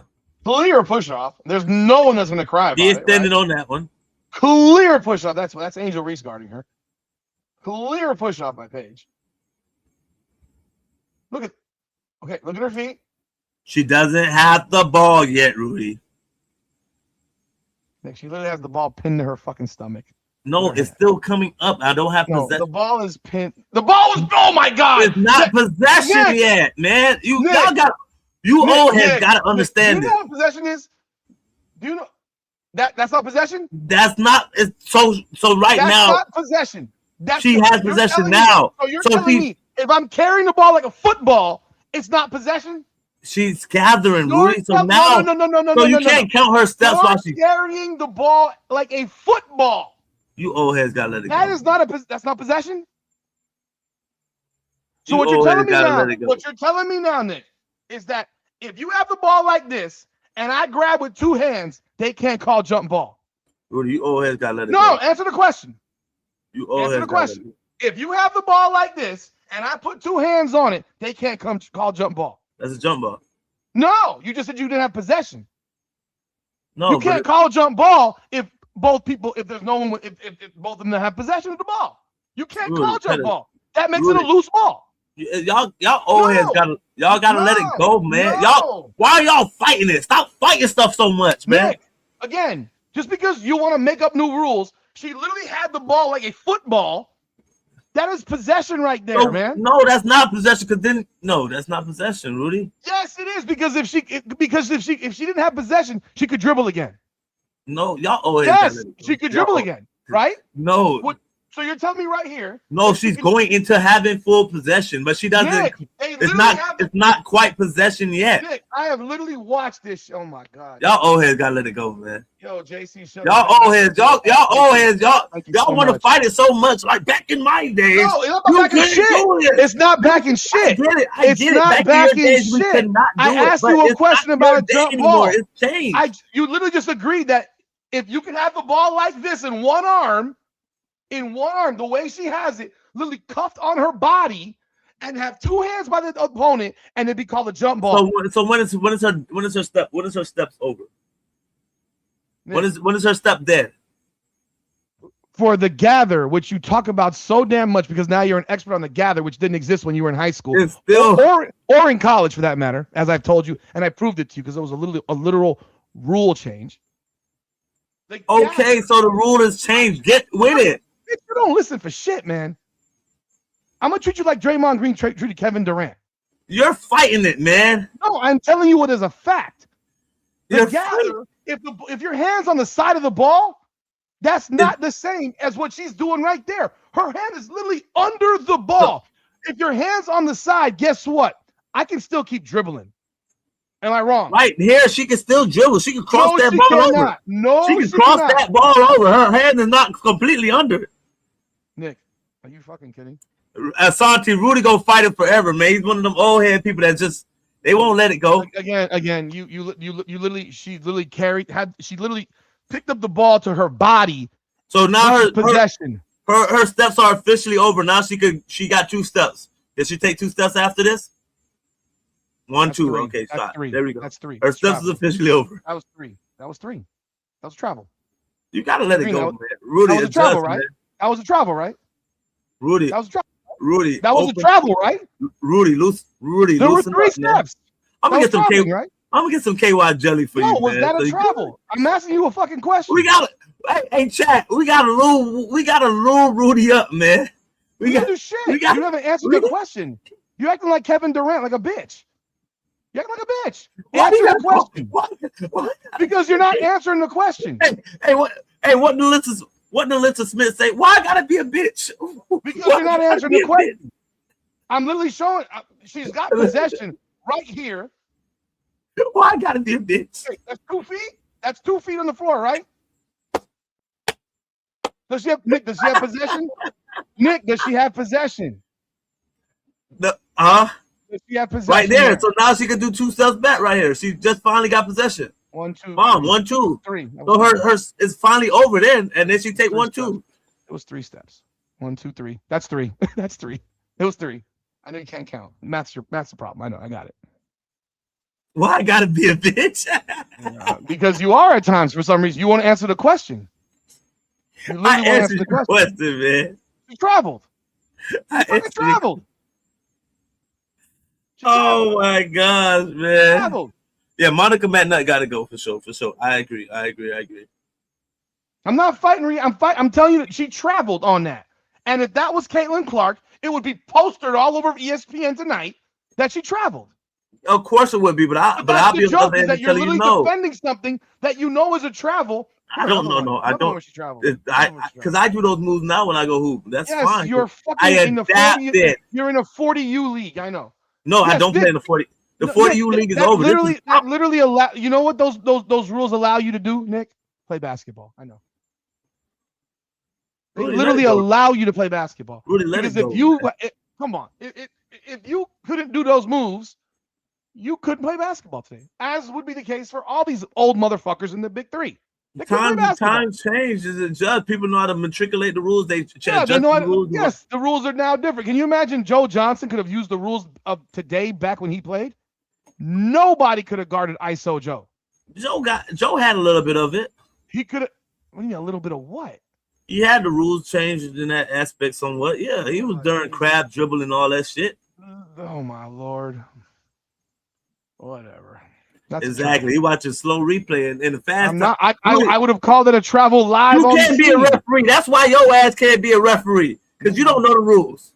I don't know the rules. Yeah, they give up 4 fucking steps, but I don't know the rules.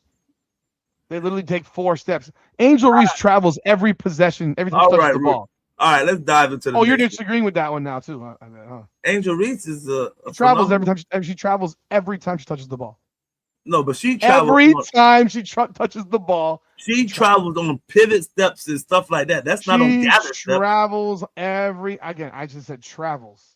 She don't travel on gather steps. She just travels. I said she travels. I said that was a travel.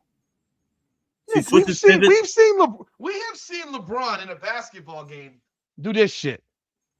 Catch it. There's videos of it. Catch it. Just walk with the ball. And the defense is like, oh, what the fuck? He just walked like 9 steps. They didn't call shit. Hey, Men in Black. put the shit over their face. You ain't see shit. You ain't see nothing. You ain't see nothing, Rudy. Oh no! First of all, if I was a referee, oh, fuck. Oh, look at is this Tamara? Tamara, why? Get on live. Rudy wants you on live right now. If I was a referee, huh? If I was a referee, no, Rudy wants you on live right now on our podcast. He want to send you the link and hop on.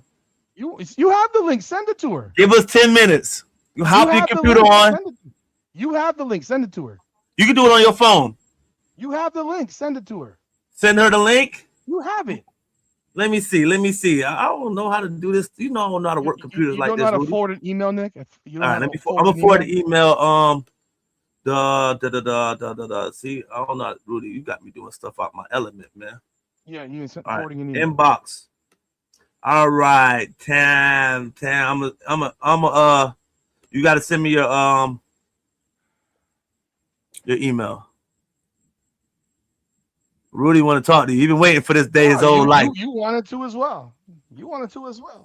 Nah, we just 10 minutes. Just 10 minutes. She won't want to leave because she's gonna argue the whole goddamn night.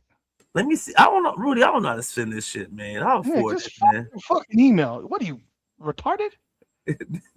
you can't say that word, Rudy. I can say it all I want. You're retarded. You don't know how to forward an email. All right. I know how to forward it. All right, Mr. Salesman. Hey, man. What's your email? Don't say that out loud. Oh, Tamara James. Okay. Don't send it out loud. Don't say her email out loud. Nobody ain't gonna be bothering T. Don't say her email. I didn't say it out loud, Rudy. You did actually. I didn't say the whole thing. They only got part of it. We all know what the end is. What you said, T? If she said her stuff is publicly anyway, they know her. She's the mayor. Okay, I thought you were giving she's giving the mayoral fucking. All right, let me make sure I said it right. Bomb, perfect. T, All right, we about to get T in the building. We've been waiting for this forever. I'm gonna do a proper intro because I watched her play before you were born. First of all, Rudy loves you, T. She's a hurricane, man. Shit. You a hurricane. I sent it to you now, T. You got it? Girl, just wipe your face off and let's go. Hey, we bringing the WNBA. Oh, Rudy I'll do an introduction. I'll do an intro. I'll do an intro. Shit. We've been waiting for this day. She's not. There we go. I'm gonna clip this up and put it on Facebook tomorrow too. She's not gonna be prepared for this. Huh? She's not prepared. She always ready for you. No, she's not. She goes at you, bro. I don't even get involved anymore. I'll let you do it. She loves me, man. T loves me. She just comes in. Oh man, we've been waiting for this day forever. Nick doesn't afford an email, for Christ's sake. What the fuck is going on here? Guys, y'all, why y'all gotta let's hear. I be at work and I'm like one of them old 70-year-old people, man. Except for when it comes to basketball. When it comes to real life, yeah, he still plays like a grandpa. Folks, his nickname in fucking high school is Grandpa. And this is why Rudy has taken over the YouTube channel, and y'all don't see me post little videos because once Rudy was like, "Hey, I'm not editing for you," and I'm pretty sure I can figure it out. I don't even need. I literally taught you how to edit, and you literally edit it, but then you don't post. And then you don't post it. And then you don't post it to YouTube. You post it everywhere else except YouTube. So if I see, because I be cutting it at 3-4 minutes on regular. It's a short. Post it. That ain't making the net. I don't give a darn. Post it. All right, I'll post it on YouTube. You're posting it everywhere else. You're right. Post it. Because people do love me. They love my aspect. They love my aspect more than yours. Oh my God, yo, folks, man, we have the privilege, the honor. We have the esteemed honor and privilege, man. I don't know if y'all know because most of y'all ain't watched WNBA since like last 3 years, but we got with us Tamara James, who is a University of Miami graduate, the greatest women's basketball player in the history of the University of Miami, averaged over 20 points per game, 7 rebounds, 2 assists, 2.5 steals, 50% from the floor, 36% from three. This is going back in 2007, folks. 2003, actually 2002 to 2006. I don't know how many state championships she won in high school. I think she won I think three. it was three, two or three. At least two. I know at least that. three. No, at least three. At least three? Yeah. Okay. Well, yes, probably the greatest women's basketball player in the history of Broward County, Florida. I bring to y'all Tamara James. What is going on? Oh, I gotta fix this shit. Damn. Yeah, y'all don't get my face anyway because I'm in the bed, bonnet Nah, on. we need your face, Oh, Tam. you can't. Oh, well, y'all gonna have to go another day with my face. I done washed my eyebrows off, It's my fine, bonnet T. off. It ain't T, it's fine. It's fine. You ain't like Kai Copper when Listen, your weight fall off. well, what I'm about to do is piss y'all off real quick though. What did you say I shot from the three? 37% for your career at UM. 36%. Yeah, and I'm not, and I wasn't known as a 3-point shooter, and I'm shooting just as well as Caitlin Clark. Now, get me Why the you hell out. first of all, hold on. I'm right. You coming in shooting. I shot better from the two. Didn't you say like 50%?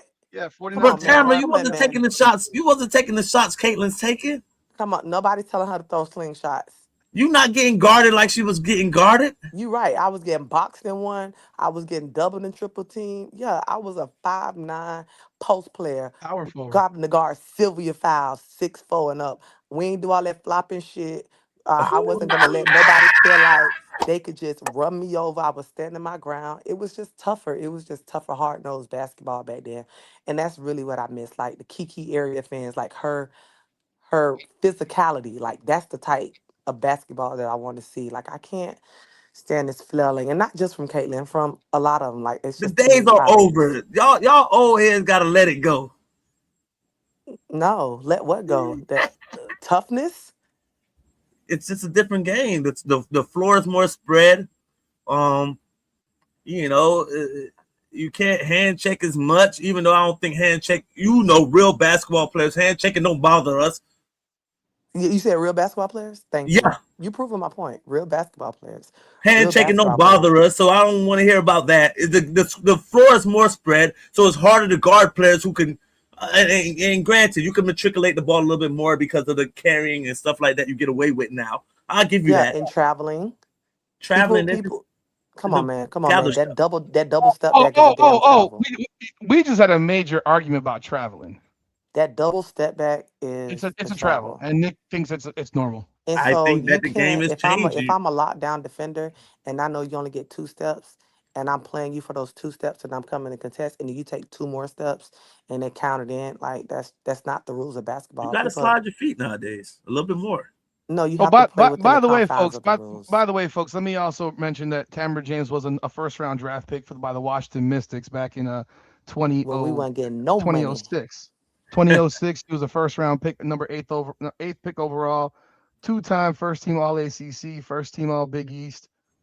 Yeah, so let me tell you, and she played power forward, folks, at 5'9". All right, T. I know it's almost past your bedtime. I want to ask you this question: who do you have as your? You asked this question on Facebook earlier.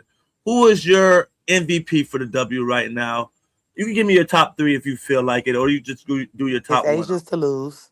It's Asia's to lose. She's the person that I feel like if you take her off that team, if she misses a game, they have no chance of winning. And she's been very consistent with her numbers. Okay. Like I know people have voters fatigue, but it's Of Asia's course to lose. I think number 2 right now would be Olivia Miles. Okay. And number 3 would be Paige Beckers. And look at like more than just whatever. I don't think like I was having this discussion earlier too. I don't think Caitlin has played enough games to be fairly considered for that. And she's been playing really good, well, down the stretch, but she hasn't been consistent throughout the entire year. So that's that for me. Oh, Caitlin only missed 4 games, right? 3, 4? She missed only 4 games. 4 games. Yeah, so far. Okay. Asia missed. How much Asia missed? 2, 3? I don't know. I'm just looking at every time. Like Okay. I feel like she'd be ducking smoke. Like she plays her best against Seattle, obviously, but 45 is 45. I don't care who you scored against, but she be ducking smoke. She be ducking smoke. Okay. Paige has missed 3 games. Paige missed 3 and Caitlin's missed 4. They both played. So Yeah, you and Rudy are best friends on Facebook. no, he ain't. What's your problem with Rudy? Y'all be letting all that racist shit and infiltrate because you want the comments and the clicks and stuff, and I don't like You that think shit. so? Like, I know so. I know so because you don't check their ass. You No. don't First check. of all, You don't check them. You don't check them. You don't I, check them if they talking bad about Angel and or other black people. Like you don't really check them. You may say something sometimes, but if they defending Caitlyn, your ass ain't saying shit. And it's people that are very, very, very disrespectful when it comes down to how they feel about her. Very racist. And you a black man and you let that shit ride. I don't respect that. you know what, and I don't have a problem with how you feel. I think I'm fair on both ends. I'll call out shit on one side and the other side. If I go respond to every person who talk crap on social media, I will lose my mind. There are people that call me a raccoon all the day long, and I have given women credit like Kelsey Mitchell. I given her credit about how she played basketball. I given Olivia Miles posts. I gave Sydney Taylor a few posts this year. Like, Man, you post 10 times about Caitlyn that nobody want to hear all that shit, man, that you talk well, about, man. also Good you got to night. be realistic. Well, also T, I have to be realistic about what people want to hear about. People mostly want to hear about Caitlin Clark, but I do bring up other situations No, and people. it's only a certain group of people that only want to hear about Caitlyn Clark, and that's the group that you're catering The to. whole world of people that she's the one That's that turned this league into to being somewhat of a revenue share okay, that they got it. on that, I'm gonna say goodnight because a lot of stuff was in place before she came, but you just started watching 3 years ago too, so we're gonna leave you You at know what? that. I have no. You know what? I have no problem with how you feel about that. I feel my way. I don't You care feel if you did. you feel your way. We feel both feel our way about about the situation. I said in year 2 that Angel Reese could be an MVP contender. So I have it's on I'm talking it's about on that one. I'm video. talking about Nick. That's what I'm Okay, talking well about right now. I'm I've talking said about on Nick. video and lost tons of subscribers when I said that, and I said it multiple times on multiple platforms, Yep. and I have done a lot of content on other teams and other players, and statistics are statistics. Nobody watches those things. Nobody. And that's part of business, and that's the same reason why Stephen A. Smith for 24 years is on his knees sucking off LeBron James, even though he supposedly hates him. I don't care about neither one of them But they get the same 5 teams on ESPN every day for 20 years, and the 2 people really to talk about right now still are Caitlin Clark and Angel Reese. I'll join earlier next Wednesday Happy to because have you. it's a lot of what y'all are saying is it's a lot more context has been skipped out on it, and I need more than what I'm willing to give right now. Before So you go, I'd like to ask you one question. What did you think of the Dejanay Carrington blast on Melissa Smith? I don't really care that much. It's just really not that serious. I mean, it's like any other couple, any other place. Only people that care are the people that keep talking about it. Like I don't. It's normal. It's But normal to T, once you blast. bring it, It's normal to blast your teammate, former girlfriend, former Yeah, lover, and yeah. then It's mention normal. other It happened in players. y'all backyard. So I've it never happened done that in every my day. life as a grown man. not on professional leagues like that. Like it's happened. I don't. Entertainment. It's entertainment. Y'all have made it like people have made it entertainment. It's not just. Yeah, I we mean, have made it, and that's our job to make it entertainment. But their job is to play basketball and be good that's at your playing basketball. opinion. You don't make the rules of what their job is. Their job to live their life how they want to. I don't make the rules, but the league make the rules. And what people feel about it's about basketball should be about a little bit more about basketball, and then we have to redirect it towards basketball. I think like our podcasters and whatnot, we gonna do what we do. But when the national television person like Monica McNutt is always redirecting it towards racism or whatever she feels when Caitlin Clark says one thing and she takes it to another thing, or is she not to I just blame on want you that? to have a black perspective for once, Nick. And I'm gonna say good night on that. But I'll talk to you a different day. All right, we'll Thanks, we'll rock. y'all. We'll All right. we'll rock on Facebook. There ain't no love lost here. Of course. Good night, y'all. All right. All Good right. night. Oh, there she go. Oops. Let me get rid of that so she's not seeing. Oh boy. This here. Folks, people. that was Tamara James. She played in the WNBA for 2 years, played overseas for a number of years. Played at University of Miami. Was, like I said, she's the best University of Miami women's basketball player in history, in my opinion. I covered her when she was in high school. She may not know that. I covered her at UM for Kane's time when she was at UM. So I've seen her career from when she was in high school at South Broward to So now. I hear y'all in the chat, man. If I You take know, it into that direction, then I'm just giving people what they want, and that's never me, because I don't let things bother me no matter what you say to me. I have a thick skin, man. I played for tough coaches, man. I've been called a motherfucker by coaches. I've been coached hard, so nothing will get me out of being Nick. I'm always gonna be Nick regardless. I'm gonna feel how I feel, and she's gonna feel how she feels. I know how Tamara rolls, and this is not the first time, so it's not like it's a shock to me just because we're on air and it's live. So I get how she feels, and there's a lot of black people that feel like, oh, Nick, you gotta be this way and this way and this way, and I hear sometimes from my wife, and I'm like, yo, I talk sports. I don't talk about black and white. I give a fuck about that. It is what it is. I talk about sports whether you're black, white, purple. So when I bring up stuff like Sydney Taylor, and I get posts like that, and I do it 2 times, 3 times, and nobody talks about it, and they're part of the problem of not resharing or talking about it. And then once I bring about Caitlin Clark and it goes viral, and they want to be like, oh, Nick, you always talk. I'm like, well, when I bring up other situations, y'all give a fuck less about it. Like, and I brought up Sydney Taylor. I brought up Kelsey Mitchell. Like, hey, I love the way Kelsey Mitchell has been playing ball. I bring up Olivia Miles. Hey, she's been doing this, that.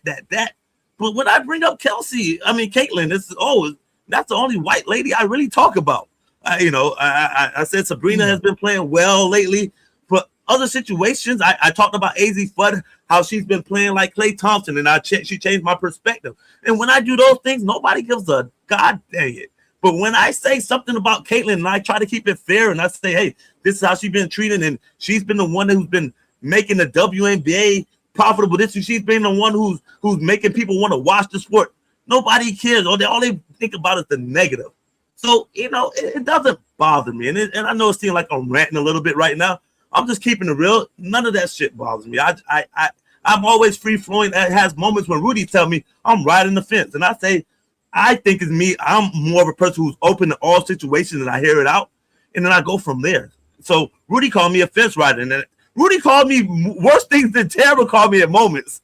And it's just our relationship, and I can handle it. And Rudy know I can handle it. So Rudy know he can push my buttons in certain ways, because I will never come back at him. Or, even if I do come back at him, Rudy knows it's just the gist of how we go. You called me Monica McNutt. Yes, I called him.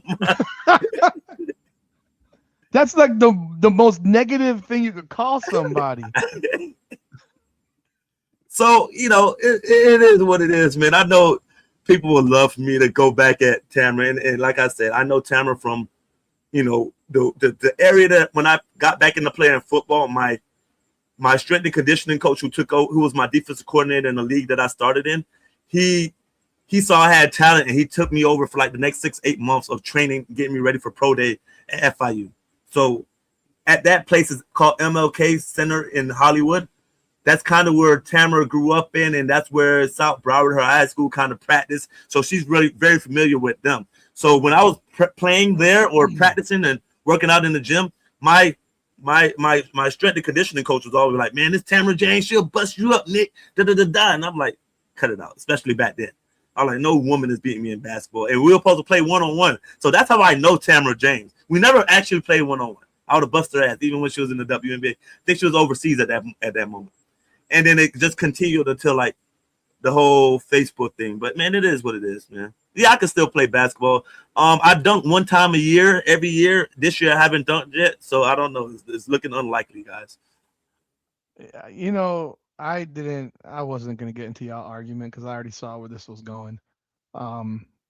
Respectfully, it's one of those things where I could hear in her voice that there's off the rip. She just from saying that that Caitlin is ducking the smoke and has missed too many games.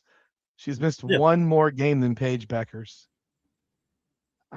She's averaging more points than Paige Beckers, more assists than Paige Beckers. What are we talking about here?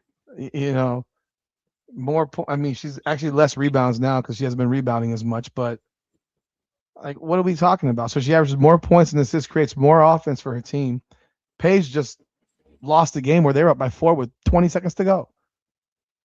I with mean, 5 turnovers tonight and 6 assists. And she had 5 turnovers and 6 assists. And only took 11 shots. Yeah.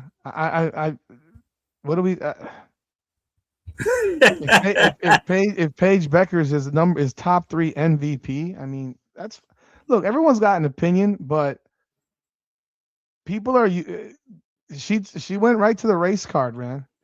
She basically says you have to be an Angel Reese fan, you have to defend black women because you're black. Yeah. And that to me is weak as shit. That will always be weak shit to me.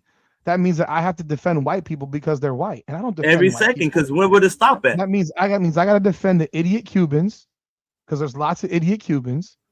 I got to defend the idiot Latinos, lots of idiot Latinos. I got to defend idiot Italians because there's lots of idiot Italians, and I got to defend idiot white folks because there's a lot of idiot white folks. That's preposterous to me. I don't live in that world. I'll never live in that world. And for some people, there are people that live in that world where it's black, black, black. I gotta defend black no matter what. No matter what. Right, no matter wrong, what. wrong. You gotta defend it. And I'll be real. People like that I can't be cool with. I can't even be friends with. I'm serious. People like that I can't associate with. I can't be friends with. I wouldn't hang out with. And I would say the same thing in reverse. For any white person who defends white, I couldn't fuck with you on a personal basis. And that's why you getting so much shit because you criticize Caitlin Clark on a level that nobody does. On a level you're one of the few people who have a podcast, whether it's Indiana or Caitlin Clark, basically because we know Caitlin Clark is the rate and driver who everybody care about. And you tell it how you feel it is, and people disagree with you, even though it's constructive criticism that will make her better. Yeah, she can be better in certain aspects of her game in life, maybe life, whatever. We're just talking about basketball. She can be better with some of her turnovers that she had at certain nights where I don't have a problem with all the turnovers. There's some turnovers like, Caitlin, that was just bad. Why are you throwing the ball 50 yards down the court to Dantas, who's running? What is she going to do when she catch the ball? What is she going to do with it?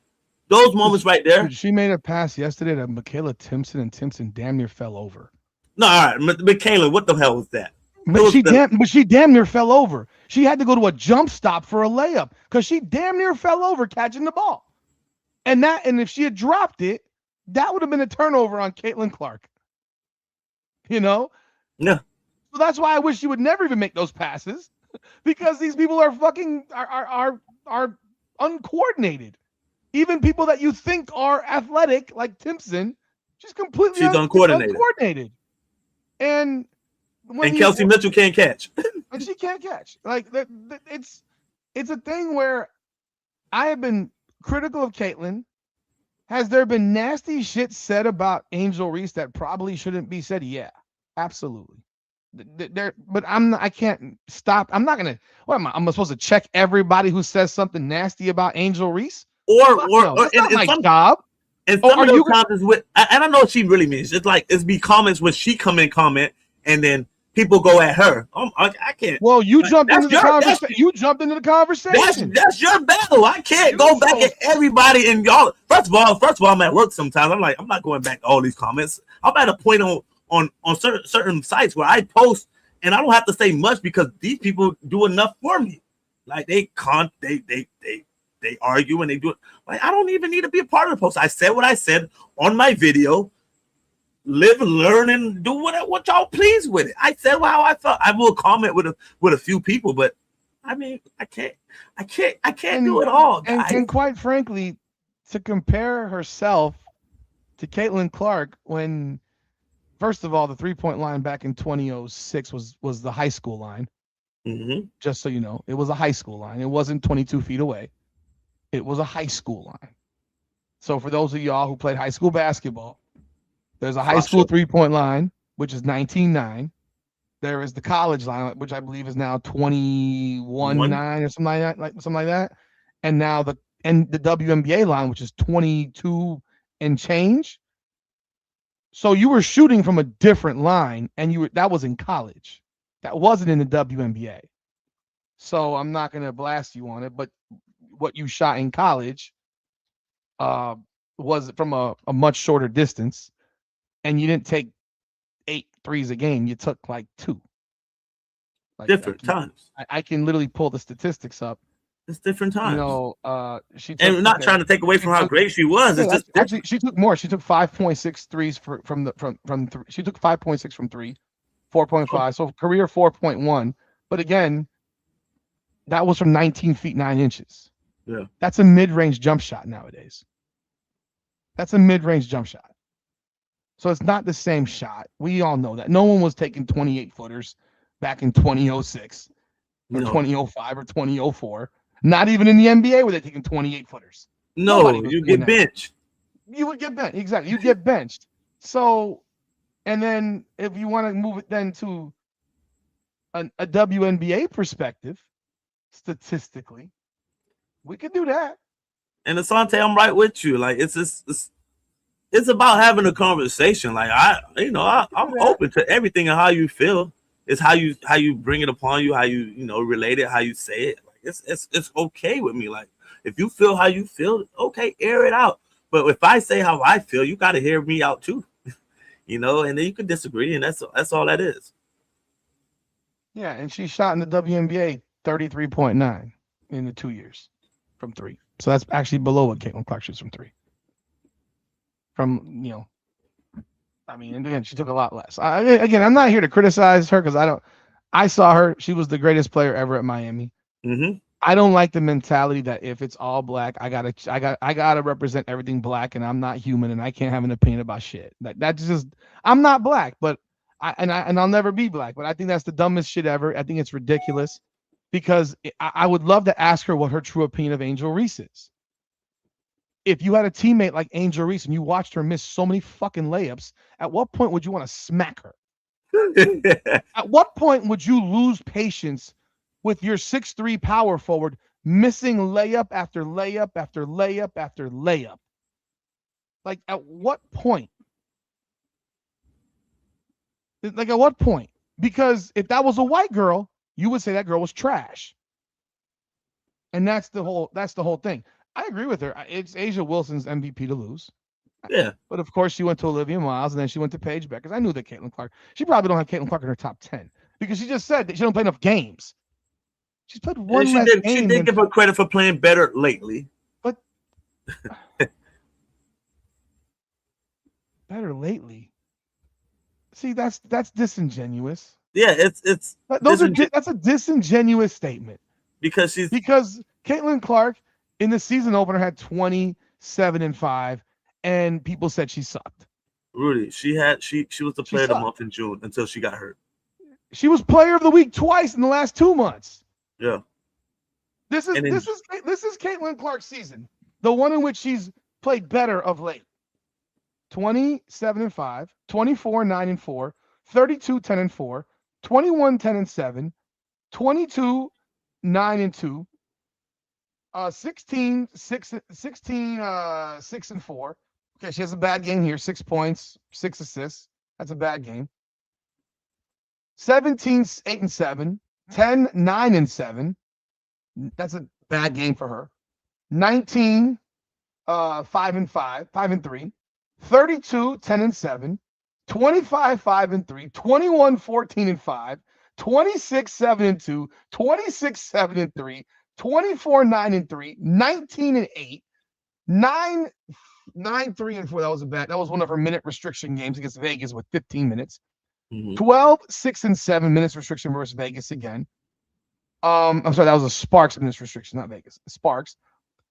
13 6-3. That was minutes restrictions versus Golden State. 45-10, 17-7, 27-11, 32-7-4. Playing better of late. She doesn't want the smoke. She doesn't control her playing time. She doesn't Yeah. make the decisions if she's going to be on the court or not. Rudy, it was moments when she was playing 3 minutes to start the game, and then she was coming out. And that And was we one at the all beginning of the year. and we all know that she's like when she plays that whole first quarter, that 8 minutes, not she goes off. And so let's now compare that to the Paige Beckers numbers. Paige Beckers, 24-3, mind you, same game that Caitlin Clark played in that people said she stunk. First game of the season. 15-3-2, 27-8-3, 18-7-3, 24-4-3, 7-7-1. Bad game, right? I guess everyone's entitled to a couple of those, right? 24-2-6, 20. And by the way, the second number I'm using is assist, by the way. 26-3, 10-7-9, 18-14-3, 23-2-1, 31-5-6, 10-7-5, 15-8-3, 19-8-7, 27-5-5, 25-6-2, 25-4-3, 25-7-7, 22-7-3, 15-6-7, 34-6-6, 22-11-6, 25-5-4, and 21-5-4. That doesn't include tonight. So what are we talking about? She's got 1, 2, 3, 4 games. 3 games that I call shit. Caitlin probably has 3 of those games as well. What are we talking about? Like turnovers? Turnovers.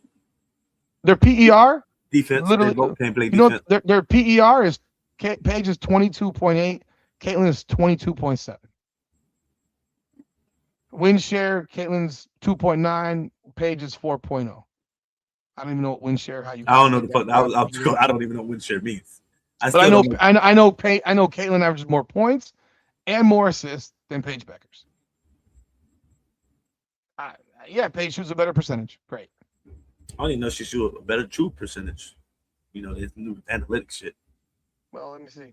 True shooting percentage. Paige from 2 is shooting 57.2 this season. Sorry, 56.3. Sorry, 56.3. Yeah, she's a good player, And man. And Caitlin is shooting 53.3 from 2. Again, and actually, right, and at this point right now, I don't want to go do Monica McNutt, but they have the exact same record.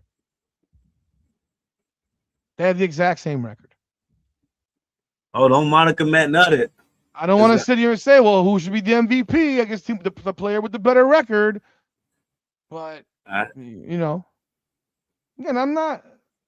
It is what it is. The whole mentality that exists where if I got to agree because someone's black is stupid. Or I got to agree because someone's white is stupid. And I'll never do that. And it only exists in in the WNBA. Because in the NBA, college. black people tear down LeBron like it's the best, the every chance they get. But when it comes to the WNBA, either you love him or you fucking hate him. There's no that's in-between fine, on and LeBron. it's okay, if you keep in the basketball. That's okay. I don't like how he does this. I think he's a pussy. I think he's this, and that's fine. So yeah, I can see if she wants to come on next week, I'm happy to have her. But but I'll be real, if her entire stance is you're black, you have to defend everything black, then that's not even a debate. Then the debate's over with. There's not a conversation. It's not a conversation. That's a waste of my time. I don't need to do that. And so because there's no way in the world that if you're a player who can put the ball in the hole that you would prefer to play with Paige Beckers over Caitlin Clark. Caitlin Clark will literally hand you buckets. Yeah. She hands you buckets. Hands you layups. Gets you wide open shots. She passes you in the baskets. Sometimes too much. And yet you hear who did I hear say that? You know who said that? Teresa Weatherspoon said that. Do you respect her, Tamara? Yeah. And what did Cynthia Cooper say? Same shit. She passes her into people into baskets. Same thing. Cynthia Cooper said the same thing. Like, hey, You don't respect her. She was the 4-time WNBA MVP or 3-time MVP, whatever it was. She won the first 4 rings. I would love to. If she wants to come on next week, I'm happy to have we'll her. figure it out, man. You know, but you know, you apparently, you know, she wants you to defend. It ain't my job to defend you when you get into a debate. And she's not a lesbian, by the way. No, she's not a lesbian. She's not a lesbian. She's not a lesbian. So no. This is not an LGBTQ thing. No, not this one. The fact that she said she doesn't care about the Dejanay Carrington, that's normal. No, that's not normal. We all know that. That is not normal. No. If NBA players were fucking NBA players and it was a known thing, you would never see text messages or tweets. I'm sorry, tweets or threads, messages from an NFL player, NBA player saying, yeah, you know, we broke up. Y'all MFers want to do, you know what? That dude was cheating on me with Patrick Mahomes and Lamar Jackson. Rudy, first of all, they wouldn't let it get out. They will protect their brand at the best way they can. If that message came out at 5, best believe somebody who's working for the league would have had that person deleted by 5. And somebody might have screenshot or something like that. 5 and 30 seconds. Yes. It'd have been like, what? Take that down. What the fuck are you doing? Did you lose your mind? You keep that in house. We figure this out. Boom, boom, boom. You are not gonna you're not gonna disrespect the Shield. They want to bring up, well, such and such went through this DV case and this, you know, SA case. Again, but that is man and woman. Yes.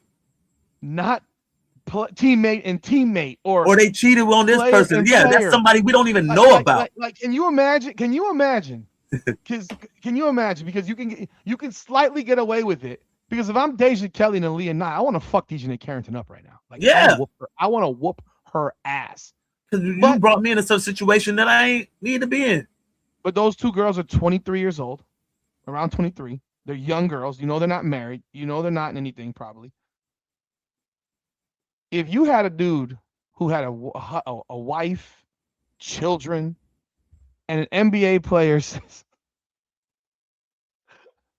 let me figure one out. Let me make a fun joke. It comes out. I think this is already true, by the way. It comes out that Bam Adebayo is smashing. He's already smashing a man. So, chill out. Cut it out. Don't do that. Do not. He's already smashing Asia Wilson. Not Michelle Obama, my lady. See, let me defend my black queens. That's not Michelle Obama. I said Asia Wilson. No, I'm gonna defend my black queens. You ain't gonna do that today, Rudy. Cut it out. Cut the shit out. Kiss my ass. She look like a Cut dude. the shit. Look like a dude. I wish she saw this one. I just defended. You know what? Yeah, she's watching you still. Go ahead. Well, let's say he's mashing Giannis, and he puts out there, you know why we broke up, MFers. Giannis was cheating on me with LeBron and Ant Edwards. No, not Ant. Ant wouldn't care. LeBron and name a guy who's married. Name any player who's got a wife and kids, and like it would be destructive. Kyle Lowry. I don't know. Who? Kyle Lowry. Steph Curry. There we go. Steph Curry. So Giannis comes out. So Bam has now aired out Giannis, who's married with kids, and then aired out Steph Curry and LeBron James, who are married with kids. Bam Adebayo would have to go into witness protection. He didn't go into witness protection because you just aired out a bunch of stuff and ruined a bunch of lives. Because with men, that ruins your life type stuff. Yeah. They only want double standards when it benefits them. Like, ladies, you could go and be curious. Oh, I dated this young lady, and you can get away with that. Guys, if you go and do it, gay. It's no coming back. Ain't no coming back, man. You can't you ain't coming back, man. You ain't coming back, man. Like, you ain't coming back. You can't. So that's what I'm saying. So when she said that's okay, like that wasn't even done a couple of years ago in the WNBA. They were not doing that then. Yeah. They weren't doing that when she played.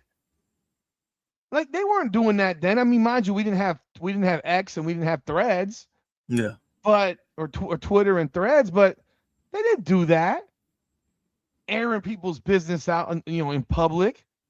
This isn't like you committed domestic violence, which has happened in the WNBA. Yeah. Raquana Williams, who went to UM as well.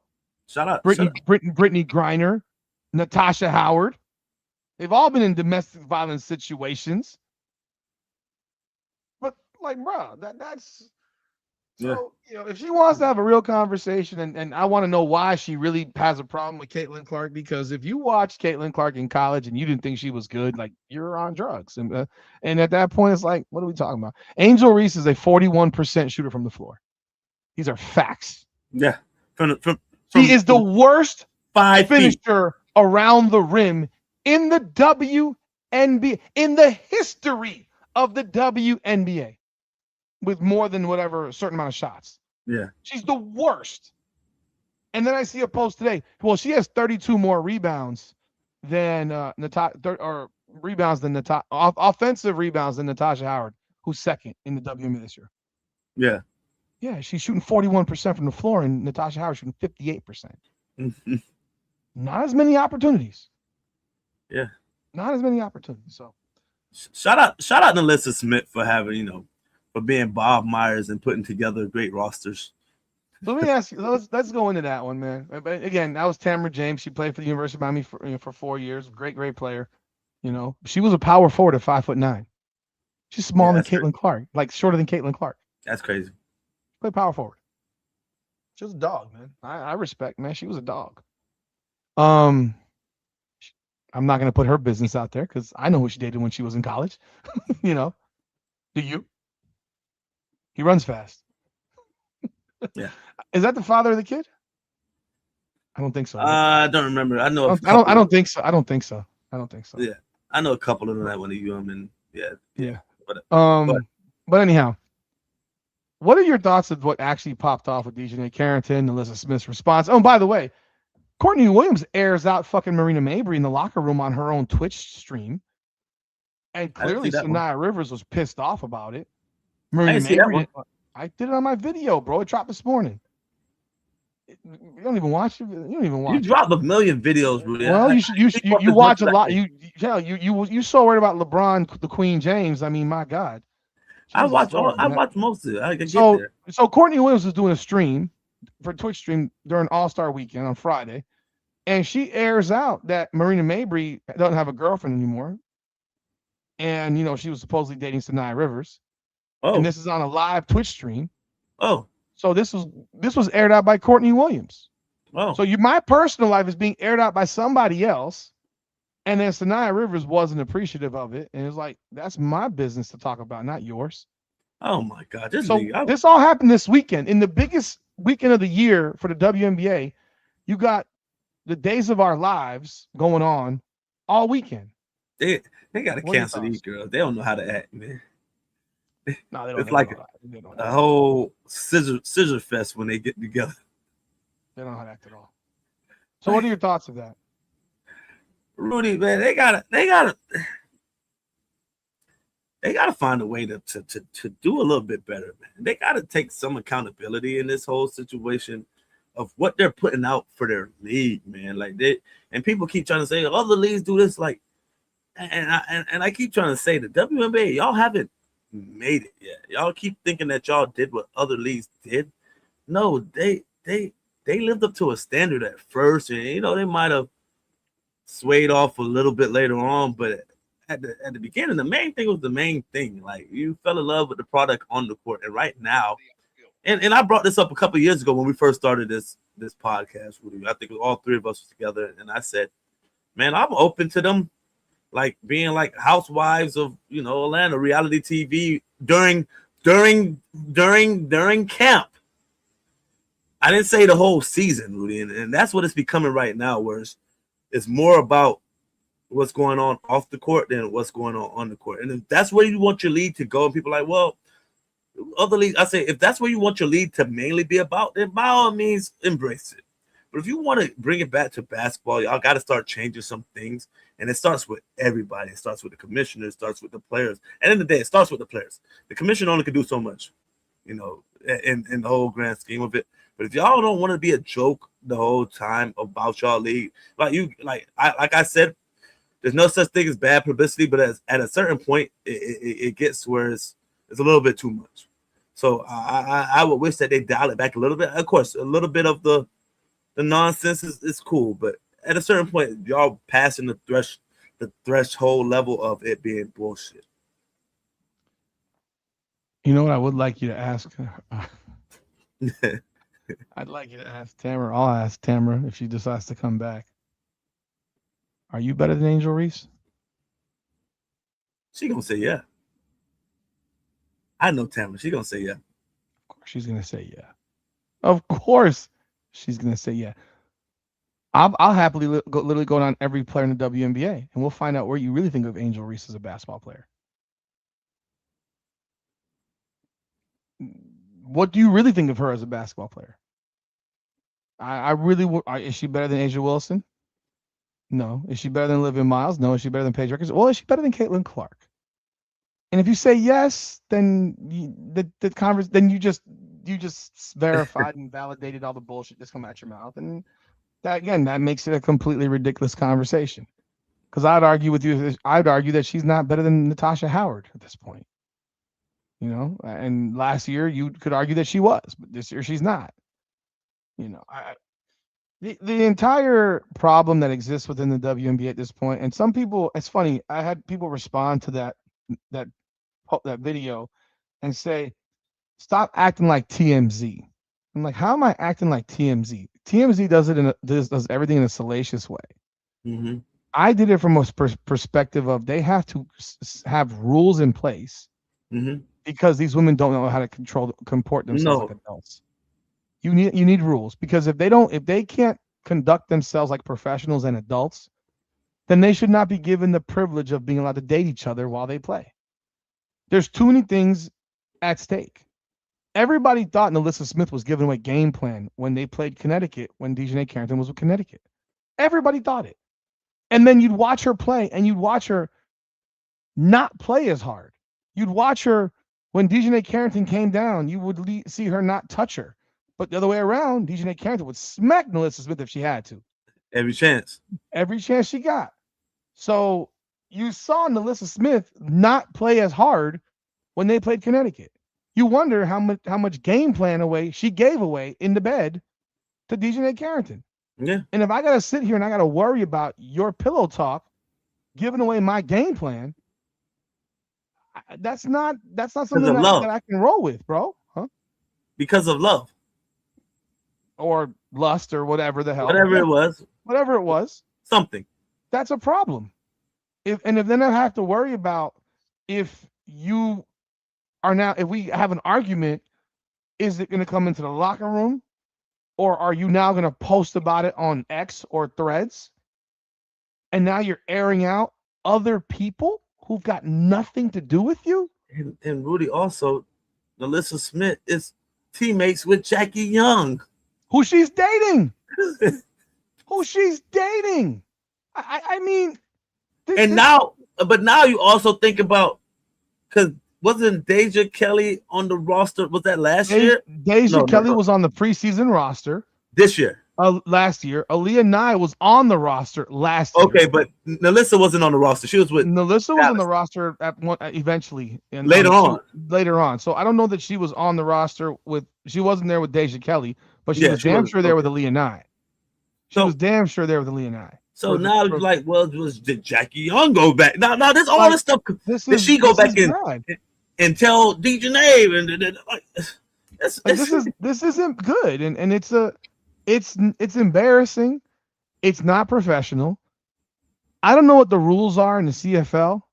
I know there were rules at some point in the NFL where players could not date cheerleaders. I remember that existed. You could not date a cheerleader if you were a player. Mm-hmm. I know at some point, clearly, Eric Spoelstra missed that fucking memo for the Miami Heat. Maybe they didn't have a memo for coaches. But as a player, you could not date. Now, I've heard of players later on in maybe other teams, they did. Yeah, on the low. But it just causes all kinds of problems. I mean, for Christ's sakes, Andrew Wiggins took how long off with the Warriors because he found out allegedly that someone else might be the parent of his kids. I don't even know if it was a teammate or just some other random dude. Or I never even heard what happened with that situation, to be honest. I know he was gone for like a month. Another story came out about his dad was sick or something like that. Whatever. I don't believe that for nothing. Because I'm sorry that you don't get 30 to 45 days off when your parent is sick from a job. Like, you just don't get that. But again, any regular job, you have to disclose if you're dating somebody at the job. You can't be the supervisor to one of your employees and be smashing. You gotta be moved. And then they move you to a different. You gotta be in a different department. Location. You gotta be somewhere else. You know what I'm looking at? Oh my god!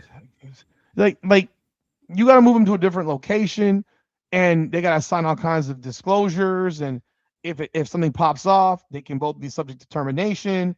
And the whole night. Hell, I had to go through it when I was married to my ex-wife at one job. Yeah. And the crazy and here was so stupid was they told me I first of all I didn't supervise her. I had nothing. I wasn't even the same floor with her, and I'd see her. I wouldn't even see her a lot. I'd see her occasionally, and I said you cannot get involved in her employment. And then the crazy ridiculous crap was at the end when they wanted to terminate her. They asked me to do it. What? It was just so dumb. But. Again, in professional settings, you can't have people dating if they're going to behave like this. You can't. And I would say that the Courtney Williams thing was embarrassing. It's embarrassing. If I'm Sanaya Rivers, I would be pissed off. If I'm Marina Mabrey, I would be pissed off. That's not for you to tell, bro. That's not your place. And I think that exists because of how they behave themselves. So, And I do think they need to have rules. They need to have rules. Prohibit dating amongst players. Period. Prohibit. Just I wouldn't even have anything. It would be a complete prohibition of it. You can't date players. So Alyssa Thomas and DeWanna Bonner. DeWanna, time for you to retire. If you want to keep dating her, you need to retire. Because we can't have this. Because DeWanna Bonner, one of those two, I do believe, was dating another WNBA player at one point. Like, it's messy. It's messy. So let's jump in on this LeBron James. LeBron James decided to become a Philadelphia 76er, joining Joel Embiid, Tyrese Maxey, Jaylen Brown, VJ Edgecombe, and now there are multiple bench guys that are taking buyouts to sign with the Sixers. I want to get Nick. I want you to be genuine here and not the fugazi Nick and not the fake Nick. I ain't gonna fuck around. How did you really feel when you heard he fucking signed with the Sixers? Wasn't gonna sign with the Sixers? Realistically, how did you really feel? Realistically, I was disappointed in the fact that he didn't come to Miami, and I'm keeping it real because I thought that made it was the best scenario for him to still be that guy without having to be that guy and still getting recognition for winning if he do win. Like, if he joins Giannis, he's the second guy in line on the team if they win. He jumps over Bam, even though Bam did what he did. And in the fourth quarter, the ball's in his hand. He's setting the table. He's making the plays. He's keeping everything together. And he's still, and if you win a championship with that team, because I think that they had enough. I even think they had enough shooters, despite what Rudy think, because I think that you have enough people that shoot 40%, 39%, and they don't have to be like dead-eyed dicks coming off screens like Duncan Robinson and say a Ray Allen, a la Wayne Ellington, players like that, because they're going to be catch and shoot players. And all of them showed last year, for the most part, that they can catch and shoot. And that's what you would get from Giannis and LeBron. So I figured that this made the most sense. Bam becomes the third player. He becomes the Draymond Green plus on this roster. He makes plays, have a couple of assists, finish around the basket. He plays defense. He's the anchor. He does all those things right there. I thought Miami made the most sense. Even if he went to Cleveland, I think that he adds a different element to them because I don't believe in Donovan Mitchell. I don't believe in Harden. I don't believe in none of them. I believe none of them have heart. And he goes back home.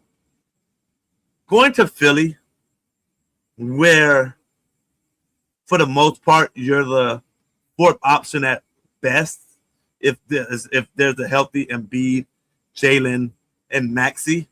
And you could split hairs about VJ Edgecombe, which I think he's a young player who's growing and wants to. He don't want to fall in the background. He was the second option last year for most of the season, third option at worst for most of the season without PG being hurt and B being hurt. And now he's an up-and-coming rookie who's, aiming for a contract and longevity and superstardom in this league, and now he has to fall back. LeBron hops into that scenario. I didn't like it for him personally. But at the end of the day, I had to look back in the perspective of this guy's 42. He will be 42 this year. How can, most people who drive on the streets, they take the streets. That's the easiest way to get to their job. Now, we can look at it and call crap about it. People who at work, they want to work with people that they're happy with. They want things to be, easiest. Work smarter, not harder, Rudy. You want to work smarter, not harder. When it comes to basketball, of course, you look at it differently. Everybody, competitive spirit of the game. But he is 42, Rudy. I can't be mad at him that much about it for making a decision that you think is going to get you your best opportunity for a championship at the end of the day. I don't like it. I am disappointed, but I'm not mad. I want to know how you feel, though, personally. I just told you I'm disappointed. You went in a whole speech about why he chose them. I want to know how you feel personally because you spent the last 2 weeks posting stuff. But most of those those are all very real. Those are very. I posted it was real about him coming to Miami. No, you have an emotional attachment to this man that you didn't have a decade ago. You think I have an emotional attachment? No, I always respect the LeBron James. You have an emotional. The things I hate is when people say that he's garbage. He's not good. He's not garbage. Who else says he's garbage? Who says he's garbage? Rudy, there's a lot of people out there. Who says he's garbage, Nick? I told you my comments are full with a lot of Nimrods. Okay. Again, you know that terminology when it comes to professional athletes and a person calls a professional NBA player a scrub. There are no scrubs in the NBA. We know that. There are no scrubs. See, there are just players that are lesser than other players. Yeah, and compared to the players in comparison to the players in the NBA. The amazing players that they're with. These are among the 0.0000000000000000001% of basketball players in the world. Yeah. In the world. So there are no scrubs. Brian Scalabrine will murder at 45 any random guy that walks into an LA Fitness at 45. And he might have been the worst player in the NBA at one point. People forget the guy was a 20-10 guy in college. He was a very good college basketball player. That's why he got to the NBA. At USC. So this whole mentality of, garbage. I don't think there's anyone, even the idiots that say he's garbage, no one believes he's garbage.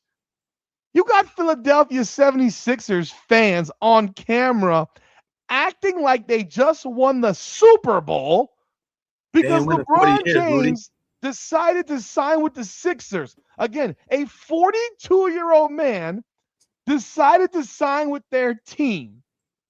I find that insane. Because they could win a championship without him if they're healthy.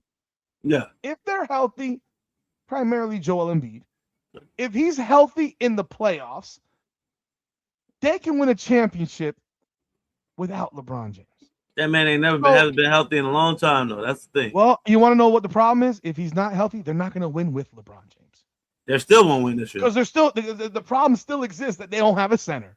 They won't have a big. They won't have a real big. And you want to do he can go defend 1 through 5. Well, he'll have his opportunity. Well, because he's playing power forward. He's playing power forward. He can't be the biggest person the whole time. He will be playing center, and he'll get the guard freaking Victor Wembanyama, and he'll be treated like a little brother when his fucking face is in Wemby's armpit. I mean, and all the other centers are in the league. He'll get that opportunity, or they'll play zone. I mean, because he's 42 and he hasn't defended anybody in 7 years, legitimately, in 7 years. So he has moments, man. He has they moments. could win again. You like to do your moments. I'm talking about consistency. Consistency. I want to. He had his worst year since he was a rookie, which is still very good. Still very good. But he doesn't want to. But this is not a guy. It shocked me, actually. Philly shocked me. Because if they win a championship, it doesn't do anything for him. It might help his own personal ego. It doesn't do a thing for the way people view him from a position of, is he the GOAT? He's never going to be the GOAT. It depends on how it looks, though, man. I don't think it's going to look Depends on how great. it looks. He's the fifth option. They're going to throw his ass in the fucking corner. He's not going to be the primary ball handler. They said he's the point guard. Bullshit. They said he's the point guard. If he's the point guard, they're not going to win. They're not going to win. The last time he was the point guard, he averaged. The last time he was the point guard, his team lost in the first round. We talking about what, against Phoenix? 2 years ago. Lost in the first round. What are we talking about? Again, that he was the pure point guard. I don't give a shit who it was. He was the point guard every year in goddamn freaking LA until Luka got there. He was the point guard every year. Yeah, no, they lost in the first round. Dennis Schroeder, Russell Westbrook. He threw Russell Westbrook out. I'm just telling you what they had, man. Nick, stop it. So he's the point guard, not Tyrese. The last time he was a full-time point guard was the year they won the championship. Bro, dude, he was 34, 35. No, I agree. 42. Yes, wait. This guy last year just had the worst shooting year from three in his career, or second worst of his career. He stood in a corner. He didn't like it very much. And I think that from a perspective of, if you're talking about a guy who's sitting here, he's clearly ring chasing now. That's just ring chasing to the nth degree. Everybody's ring chasing. Well, you're not playing basketball if you ain't ring chasing. You ain't an athlete if you ain't ring chasing. That's the goal. It's to win the ring. So Trae Young is ring chasing. He's trying to win the ring. Yeah, that's not ring chasing. Ring chasing is going to the highest bidder. He could have left Washington. And went where? What? Took what? You talking about taking a less contract and go anywhere? Yeah, he ain't ring. He how much money did he just get paid? A max deal? A max deal to play for the Washington Wizards and play with broke ass fucking Anthony Davis, who's gonna be hurt by game 12? By game 20 at worst. I can't defend it. I mean, he might break a fingernail again. I don't know. I can't defend it. So when I say ring chasing, you think Giannis is ring chase to get to Miami to play with Bam and a bunch of old guys? A bunch of old Nick. Now there's the rumor that we're gonna go get Klay Thompson for Jovic. Okay, that's great. I think they're waiting for him to what get is he, bought 37? out. Then they're waiting for him to get bought out. What's he, 37? Yeah, something like that. He's around my age. He's old. You say we have a whole bunch of shooters. Who? Davion Mitchell? Shooting percentage wise, I don't care about shooting. I care about. Well, you can't. What would a shooter be if you can't shoot? So tell me exactly. I can only go by numbers. The numbers say that they can knock down shots. But numbers are bullshit, Nick. You know the numbers are. You know there's bullshit numbers out there. Tua Tagovailoa threw for 4,500 yards, and 3,000 came in the fourth quarter when we were down by 4 touchdowns. But this is different. You're talking about people that shoot basketball. The numbers are bullshit. So Davion Mitchell's 3-point shot is a bullshit. It's bullshit. Why? What makes it bullshit? Bullshit. What makes it bullshit? That's what I'm asking you. What makes it bullshit? What makes it real and what makes it bullshit? He's taking wide open looks. What makes it real and what makes it bullshit? He's taking wide open looks. He's not. So if he's playing with LeBron and Giannis, he's gonna get those same. He's not playing with LeBron. LeBron's not in Miami. If he was to play with LeBron and Giannis, he would get those same looks. Now, without LeBron, so he got Giannis. He's gonna get those same looks with Giannis driving. No, he's not. No, he's not. He got those looks last year without Giannis. Because he's the point. How many threes does Davion Mitchell shoot per game? I think he shot like 3 a game, 3 or 4 Do a you game. think the Miami Heat this year are going to play the same style they played last year? Fuck no. I think Giannis is going to Fuck drive and no. people are They're going to not collapse. going to play the same style. They just traded all the guys that play that style. Is Giannis not going to get collapsed on?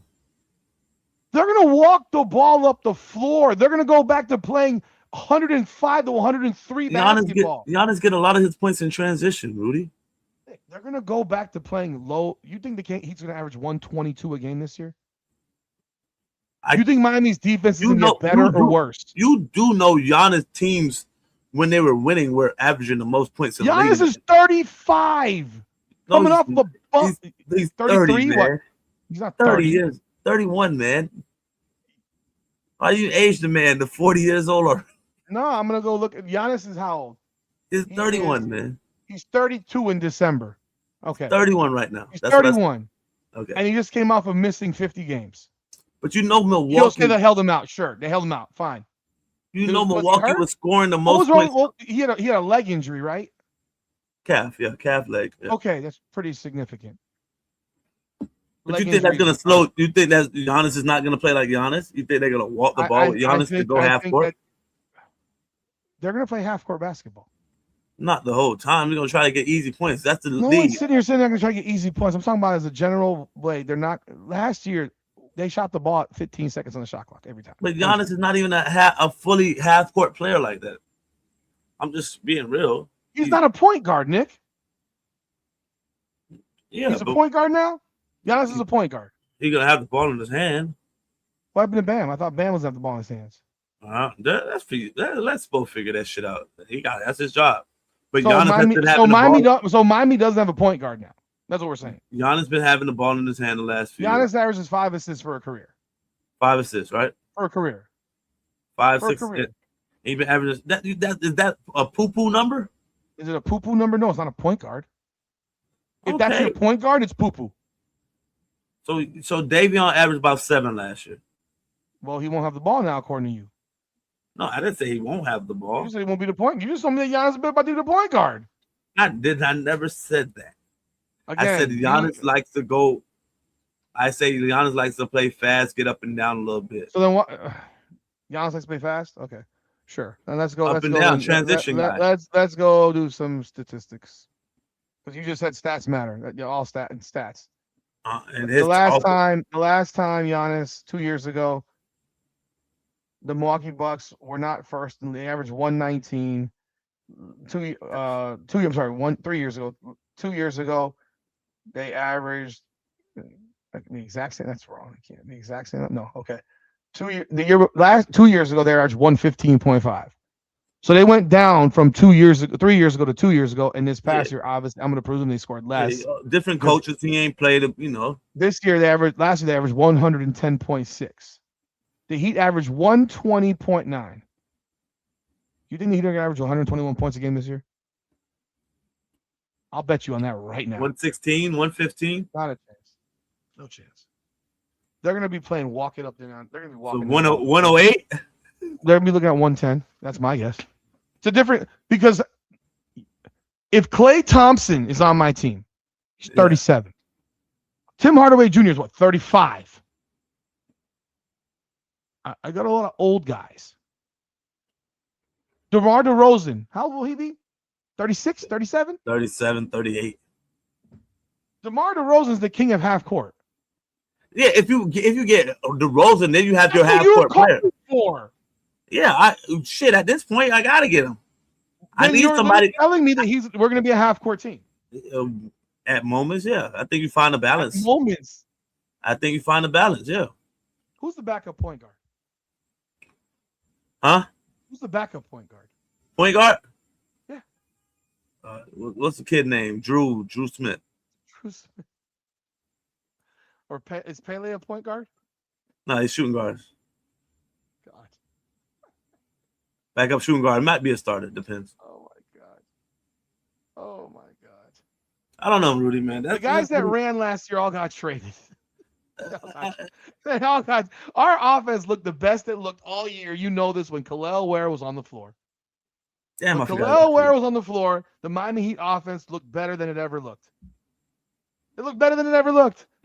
And we gave him away for a guy that missed 50. Look, I thought we overpaid. I said that to you. I thought we overpaid. I thought we completely overpaid. I like Giannis. I think he's a great guy. I think he's a very nice guy. I think Portis is obviously a huge part of this trade. He has got to be not good. He's got to be excellent. Because you're not going to start all three of them. Are you? Who, Giannis and who? Giannis, Bam, and Portis. You can't start all three of them. No, but I've seen Milwaukee do it before. Yeah, they sucked, obviously. They had Giannis at the 3 or Portis at the 3. I've seen them do it. It broke Lopez. Okay. I cannot imagine you starting these three guys together because those are three power forwards. No, you need them come. You need BP to come off the bench. I mean, I'm just looking at the Heat's roster right now. But yeah, man. Go ahead. Talk about LeBron, man. LeBron. I thought it was the weakest fucking. I thought it was bordering on the second weakest move in NBA history, behind Kevin Durant to Golden State. It was weak. It was other. And you know what? He's a liar. He's a liar. He's a liar. He's a liar. He's a liar. He's a liar. He's a liar. He's a liar. Oh, I want to golf. I want to this. I want to that. Yeah, good luck in October in fucking Philly. Find me a golf course in Philly in October. Oh, how about this? November, December, January, February, March. Now I know that's cornball shit. Who the fuck wants to live in Philadelphia? Hey, man. Because I'm saying right now, if you don't play well in Philadelphia, they will throw batteries at your ass. You go indoor golfing. They will throw batteries at your ass. The place he should have gone was to Cleveland. Like, cut the shit. He should have gone back to Cleveland. Should have gone back. Should have. I knew he was not going to go back to Cleveland in my mind because he said, I'll never live in Cleveland again. He said that like in the last 6 months. The Warriors was never going to happen. I almost wonder if his wife picked Philly. His wife? I almost wonder if his wife picked Philly. She's like, yeah, there's some ugly bitches up in Philly, man. I ain't got to worry about that. That's why they going to do them. That's why they going to live in New York. What? Well, she'll live in New York and he'll live in Philly, but I mean, I'm saying there's. I'm what I'm saying is there's plenty of ugly bitches in Philly. Yeah, it is. It's not Miami. It ain't Miami. You ain't bring your ass back down there to Miami. You're not going back down there where you're cheating on me like you were for 4 years. Like it ain't gonna happen. Doing that reckless shit out here in Miami. You're not doing that shit down here. You're not doing that shit down here. Like that's just my thoughts. Like I'm wondering how much she played in that decision. Because Rich Paul to me is an embarrassment of an agent. He's a joke. I don't care how much money he's got. He's a joke. He sits here like that man's entire life was built on LeBron James. He's one of them corny. He's corny. He's so corny. It's so painful. Like, bro, what is he like? 5'4"? I don't know. He looked like a Smurf out there. I don't know how tall he looked like a Smurf. He walks around like someone's mascot. You know, his entire career was based on LeBron, and it's just like, bro, we all knew that every time he signed somebody, that was LeBron signing somebody. LeBron got paid. LeBron's on paper somewhere. Maybe they're quiet papers underneath the table, but he's on some paper that he's been getting broke off on every contract that any one of these guys have gotten over the last 15 years. You know, because the second he retires, what happens to Rich Paul as an agent? What happens to him as an? Huh? He already built something. He built something, but he ain't the same. Remember when that was the point where he had like half of Cleveland's roster on his payroll? Yeah. Like he represented half the team. Yeah. Like it was to the point where, so where is Rich Paul? Where are Rich Paul and LeBron going to dictate that who goes where? Yeah, but it's already set in stone. I think it was a weak ass move. I don't think it does anything for his career as far as anyone talking about being a goat of shit. I think it's worse that he's the point guard, because if they then lose, then you can actually blame him. If he's off the ball, you can't blame him. Embiid will forever be to blame, man. It's all about him. We know that. Embiid is healthy, then they have enough around him to make real noise. I still have New York as the top team just because of continuity. They are the top team. They just won the championship. They are Jalen by far. Brunson. Every year is a different year, though. It ain't close. They are the 'Cause best team. Every year is a different year because I don't have San Antonio as the top team in the West. No, OKC is. Yeah, I still have OKC is. They weren't healthy. San Antonio beat an unhealthy OKC. Yeah. They were missing their second leading scorer. That matters. And third. And third. Well, they lost the other kid during the playoffs, right? Mitchell. Yeah. Alvin Mitchell. Who? Mitchell. What's his first name? Is it Alvin? Or am I thinking about Alvin Mitchell from I don't know who you're thinking about. There was a guard on that team that they lost in that Mitchell, Spurs man. series, I think. I don't know. I'm pretty sure it's Alvin Mitchell, man. I know that they were missing freaking Jalen Williams. They were missing another guard, so they were missing two important pieces to that team. And I think that the Thunder is the top seed. AJ Mitchell. AJ Mitchell. Okay, so I'm not putting the Sixers as the favorite. They're not the favorite, but I would probably have them pinned in as number 2. And I just think that if you come back to Miami realistically, and this is not, I never expected him to come back to Miami because I knew he would pull some okey doke shit because the way he is. Do you think that shit was real with the? No, I think it was all fake. Expecting him to come. Well, I think the Heat might have fucked it up. I think they might have. I think they might have fucked it. I think that posting probably, he's very sensitive. Cookies. He's very sensitive. He literally didn't come back to Miami because of cookies. Like, he didn't come to Miami because of cookies. Cookies, and they wouldn't hire his little boyfriend, secretary male, like, to be hang around. Like, he's very sensitive. So I'm because there's no other logical reasoning that you would ever have that even created. Who the hell creates that? Oh, we're preparing the July 27th press conference here in Miami. Unless y'all talk to him and he said, "Hey, I'm gonna make a decision by this date." And why would you even make one to post it on YouTube? Why would you do that? My guy said he was going on vacation, so he wanted to get it ready before he left. Bullshit. You ain't going on vacation right now. I think they may have screwed it up.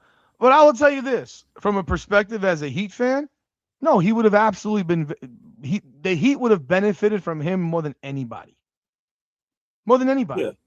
Yeah. Because with Miami, here is the ball. You're getting the ball. We're giving you the ball. You're the point guard. You are playing you're really the point guard. Because we don't got Tyrese Maxey. We don't have VJ Edgecombe. We got Davion Mitchell. You are the point guard.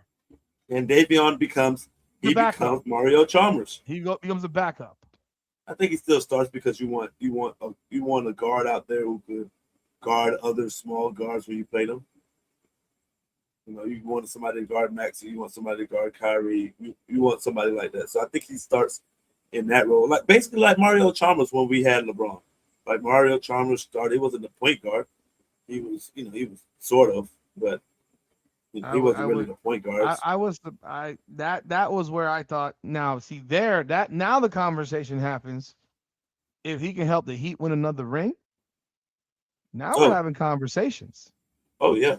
Now we're having conversations, even with 6 championship losses. Yeah. Now we're having a conversation. You do it twice in a row to finish your career. Now we're having a real conversation. Because the Heat ain't winning. You don't believe the Heat's going to win a championship next year, do you? No, not. No. I think Miami's at best a 5 seed. I got it as 3. I know what you got him at. You're dreaming. Philly, New York. Bring out the wheelchairs for the Miami Heat. Who else? That's it. No one else matters. That's what I'm saying. So they could be 3rd seed. But they're still not going to be better than Boston. They won't be. I don't even care. They won't be better than Boston. They won't be better than freaking Cleveland. They won't. If Orlando is healthy, they ain't better than Orlando. They're better. Cut it out. Cut the shit. Really? Giannis is better than Orlando. Yes. 100%. Giannis is better than Orlando. Yeah. You just okay. All right. With Giannis is with, better with, than Orlando. Oh, really? Are you sure about that? with this structure of team, with with with Okay. with, with Eric Spoelstra and the organization, Oh, you have a lot of trust in Eric Spoelstra, huh? sometimes I can't stand the motherfucker. Because Sometimes because I 2 years got ago, Milwaukee was 48-34. 48 and 34. Milwaukee hasn't won 50 games since 2023. They've been a sub Yeah, 50 win team. And that's Giannis is their better fault. than Orlando? Okay. Orlando has been an 8 seed forever. I think one year they snuck in. It was like a 5th seed. Besides that, I mean, they've been right there in they the were a playing 40 game they without were a us. 45 win team last year. Yeah, I that's not mean, 48. and the Heat were a 43 win team, but we just traded half our roster. I don't have the belief in Miami that you have the belief in. I think we're going to be a 45 win team at best. That's about it. I think we're a 52. 5 seed at most. That's about it. And probably losing the first round. 52 and 30. God. I'll bet you $100 right now. Let me see how this preseason play out. Oh God, here we go. Here we I'm go. excited. You just said 52 and 30. I bet you $100 they don't win 52 games. I'm not gonna jump the gun until the Why? season. You just said it. I might as well go bet with I might as well go take the odds at Hard Rock than deal You with you should. straight up. You should Yeah. and you won't. You should and you won't. Better odds with them than going You straight up should with you and you about won't. that. Let me see. You should and you won't. Let me see how the preseason play out. Go. What is the preseason? Doesn't matter. Let me see some things. Nobody cares about the preseason in the NBA. Let This me analyze. This isn't the Indiana Fever. Let me analyze some things, Rudy. How about that? Let me Analyze. analyze. Get the fuck out of here. You're gonna have an old man DeMar DeRozan at best. Hell, I wouldn't even touch DeMar DeRozan, honestly. Why You got not? Andrew Wiggins. So you're gonna bring Andrew Wiggins off the bench? No. You're gonna start him at shooting guard? I don't know. That's what the preseason for. That's what camp is for me to figure that Nobody out. plays in preseason. Who matters? They play in the preseason. They get a couple games under their belt for a few minutes. Oh, But that's what it's for. Like, do I want to start? Do I want to bring Wiggins off the bench? Do I want to bring DeMar? No. Do I want to bring Wiggins off the bench? Do I want to bring Davion off the bench? We'll have to figure that out. Okay. More than likely, it'll be Davion because you need with down. Well, that ain't my problem. I do think that if the Sixers don't win, it's a bad look for LeBron. Even though we could call him the 4th or 5th option, it's a bad look. Wow. It's a bad I'm look. 92 years old. Why? You picked the I'm team 92 years old. No, you picked the team specific for winning a title. That was your reason. You've told us the best chance to win. Yeah. That was your reason. So you're the 4th or the 5th best player on this team, or 4th or 5th option on this team, offensively. You don't defend at all at this point. So Sometimes again, huh? What? You can defend when you need to. When you need Again, to. you with them when you need to. There's 82 games. He doesn't defend more often than not. So what are we talking about? It looks bad. If he wins, it looks great for him, even if he's not the guy. Yeah. How many points does LeBron average this year? 14. 14? I don't know how the hell can you average more. 14?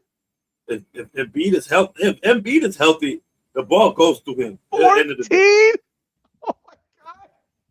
I'm being real. I'm gonna keep it real, Rudy. Shit. How much he supposed to average with this 14? team? How much he supposed to average with this team? Nick. Embiid 25. You think LeBron James is gonna average 14 points? Embiid 25. Jaylen Brown 24. Maxey 23. That's let me do the math in my head. That's 72 points right there. He's scoring 120 as a team. VJ Edgecombe averaged 13. That's shit. That puts you at 86. Anthony Simons off the bench averaged 10. 96. They signed somebody else. Oh, Caldwell Pope averaging 8-9 points. That's 104. You only got 16 more points to play with. 14 Somebody else out of Dean Wade averaging 4 points. That's 108. So you got 12 points for LeBron, 13 points. You think this guy's gonna average 14 points? How much you think? I think if he averages 14 points and they win the championship, it will be a horrible look for him. 14 and 10. He ain't averaging 10 assists. He'll average 10 assists with this team. If he's the point guard, he's gonna average 10 assists. Stop it. What you mean? This roster is made for. He didn't average 10. He didn't average 10 assists with the Heat. He did it with the Lakers. Yeah, once. But So once? I'm saying this roster is more set to that, and with his playmaking ability and him handling the ball, dumping it to Embiid and Maxey and Jalen, that should be minimum should be 10 assists this year. Minimum so 14 now. and 10. Yeah, 14 and 10, 12, 14 and 10. That's 14, 10 and 6. So you're telling me that LeBron James has officially been relegated to role player? If you have 14, if you're telling me you're averaging 14 and 10, you're officially a role player. He's a floor general. He's Rondo. He's a role, and Rondo was a role player for 16 years. Rondo was never a star. Rondo. Rajon Rondo. What is Rajon Rondo might be the most overhyped guard. No way. In the history. I'm not. Oh my God. Rajon Rondo gets more love for less than anybody I've seen. Rondo was good. Rajon Rondo was the fourth option with the Celtics. Sometimes. There were nights where he was the sometimes. Again, here we go with the sometimes shit. No, he was the fourth option. There's also times when KG was out, he was the best player on the team. Nick, you're going from one when everyone's on the floor, he's the fourth option. Stop doing it. So you know what? If Embiid's hurt, if Jaylen Brown's hurt, if Tyrese Maxey's hurt, and BJ Edgecombe's hurt, LeBron, you're the number one option. Great. Yeah, if he's the fourth option, but he's wonderful. But if he's bringing in 10 assists and he's running the team, like he ain't gonna average 10 assists. I bet you on that. I'd bet you on that too. I'd bet you on that too. Let me see the first week of the best. Let me see the first week of the preseason because you don't even believe half the shit you say. I gotta make sure the shit is playing how you don't even believe half the shit you say. Rajon Rondo was traded around like a $2 whore for most of his career. Are you kidding me? Are you kidding me? Second half of his career. Man played for fucking 9 teams, dude. For 9 teams. Yeah, second half of his career. He was a 13 and 11 guy. He was a role player. That was a good role player, but a role player. 13 and 11 is a role player. He was perpetually he perpetually missed games. After his first 4 years, he just missed game. He never played a season. 68, Rondo? 53, 38. Yeah, Rondo. 30 games. This is after 4 years. Rondo was 68 games, 53 games, 38 games. So you know what? Okay, you're average 14 and 11 in 38 games. Well, you're not playing. You're 11 and 11 in 53 games. Well, you're not playing. 30 games, 11 and 9, 10. You're not playing. Then he played 68, 72, 69, 65, 46, 48, 45, 39. That's a role player. He was a role player his entire career. He's a role player. He's a role player. I mean, it's okay to be a role player. Most guys in the NBA are role players. He's a role player. He's a good role player. At 42, if you want to call it that, that's fine. You know, that's what it is at the time. Well, I thought the GOAT would never be called a role player. Yeah, the GOAT would never allow himself to be a GOAT. A lot of GOATs go down into the pasture and they got their head taken off. Ooh. And then Jamaican soup. There's only one GOAT. And he didn't go out to the pasture. He played 82 games in his last season. There's only one. He played 82 games in the last season. And dumping, 40, 39. And he averaged 20. And he averaged 20 a game. And he was 6'6". That's when they had rules where you actually could still smack somebody. Rondo is a triple single like Draymond Green, by the way, for a career. Triple single. 9.8 points. 9.8 points, 4.5 rebounds, and 7.9 assists. Yeah, in his career. Triple. That's Draymond Green. You think Rajon Rondo's being in the Hall of Fame? Fuck no. Fuck no. Ah, hell no. Hell no. Played for 9 teams. God damn. That's a $2 whore. Shaq, how much teams Shaq played for? Yeah, I don't give a fuck what Shaq did. Shaq played majority of his career for 2 teams. Once Rajon Rondo left the freaking Boston Celtics, he got turned out by everybody. 3 years with LA, 1 year with Sacramento, 1 year with Chicago, 1 with New Orleans, 1 with Dallas, 1 with Atlanta, 1 with Cleveland, 1 with the Clippers. I mean, come on. After Boston, he was a role player. Yeah, he had an impact in that championship in the bubble. Yeah, he did. He did. I'm not going to take that away from him. But he was a role player. What's Draymond Green's numbers comparison to Rondo? Draymond Green stats. Draymond Green averaged 8.4, 5.5, and 5.5. And they want to put that motherfucker in the Hall of Fame, and Rondo got better numbers than him. That should be your argument. If you're not putting Rajon Rondo in the Hall of Fame, how dare you put Draymond Green in the Hall of Fame? How dare you? Oh boy. And Rondo was on a title team with Boston too, so yeah, he won 2 rings. You know, since that's all that matters. I can't believe I messed it up like this. On that you what? You what? I can't believe I just didn't have the mic on. That's why everything was shitty at the beginning. I know. I told you that. That's why I could tell. Been doing this for a minute. I thought it was automatically there. You know, we haven't been on in a while, so nothing's automatic. You gotta check all that stuff all the damn time. Yeah, and I fixed the camera, and I'm like, oh, I didn't even think about the mic because when I talked it, yeah, whatever. It is what it is. So apparently, before we go, this has just popped that the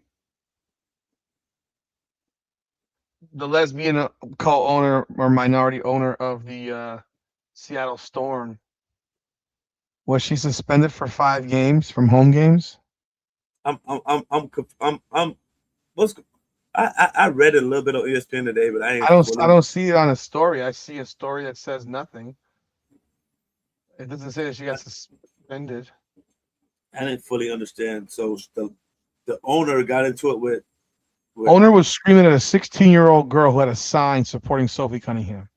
Okay. Because she stood up for girls' rights in sports. What are your opinions on that, Nick? Do you think transgendered girls should compete against real girls in sports? Really? What does one of the fastest women in 100 meters? Let's just throw out Sha'Carri. Nick, she wouldn't qualify. She runs her normal runs. She runs a typical 10-7, 10-8. 10-7, 10-8. Rudy, I can probably do that right now. Close to it. I've said that, actually. And I said in my other videos you'd be the fastest woman in the world. Yeah. And there's men that's doing 10-9-8. Do you know what a second is? Tyreek Hill does 10-1, and he's fucking not a track runner. Do you know what a second is in a race? 10 meters. Being a whole second behind somebody. It's 10 meters or more. So it's all got to understand the science of, testosterone, hormones, all that stuff, bone density, and all that stuff with men just being naturally stronger, faster. It is what it's just science. So you think that you're gonna put men like it's the craziest thing that y'all been fighting for your own rights for by yourself, and now you want to include somebody else's rights where you just got your own rights. Like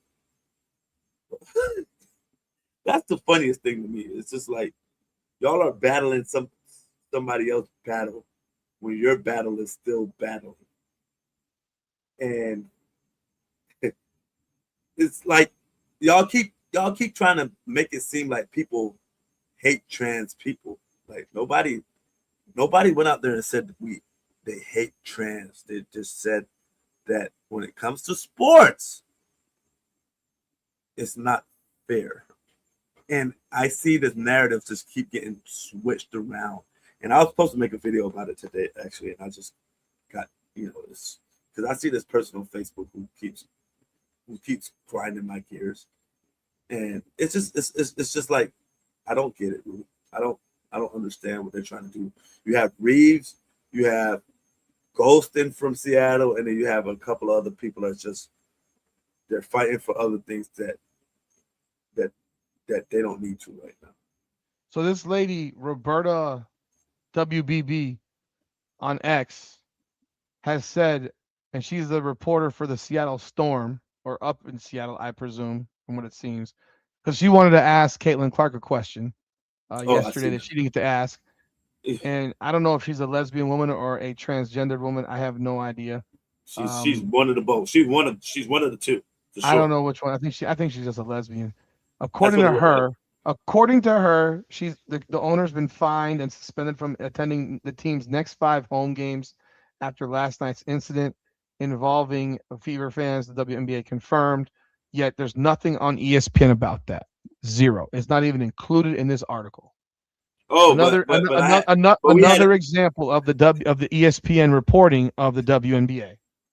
But Rudy, we had to hear about Bam Adebayo scared to ask Agent Wilson dad about freaking marriage.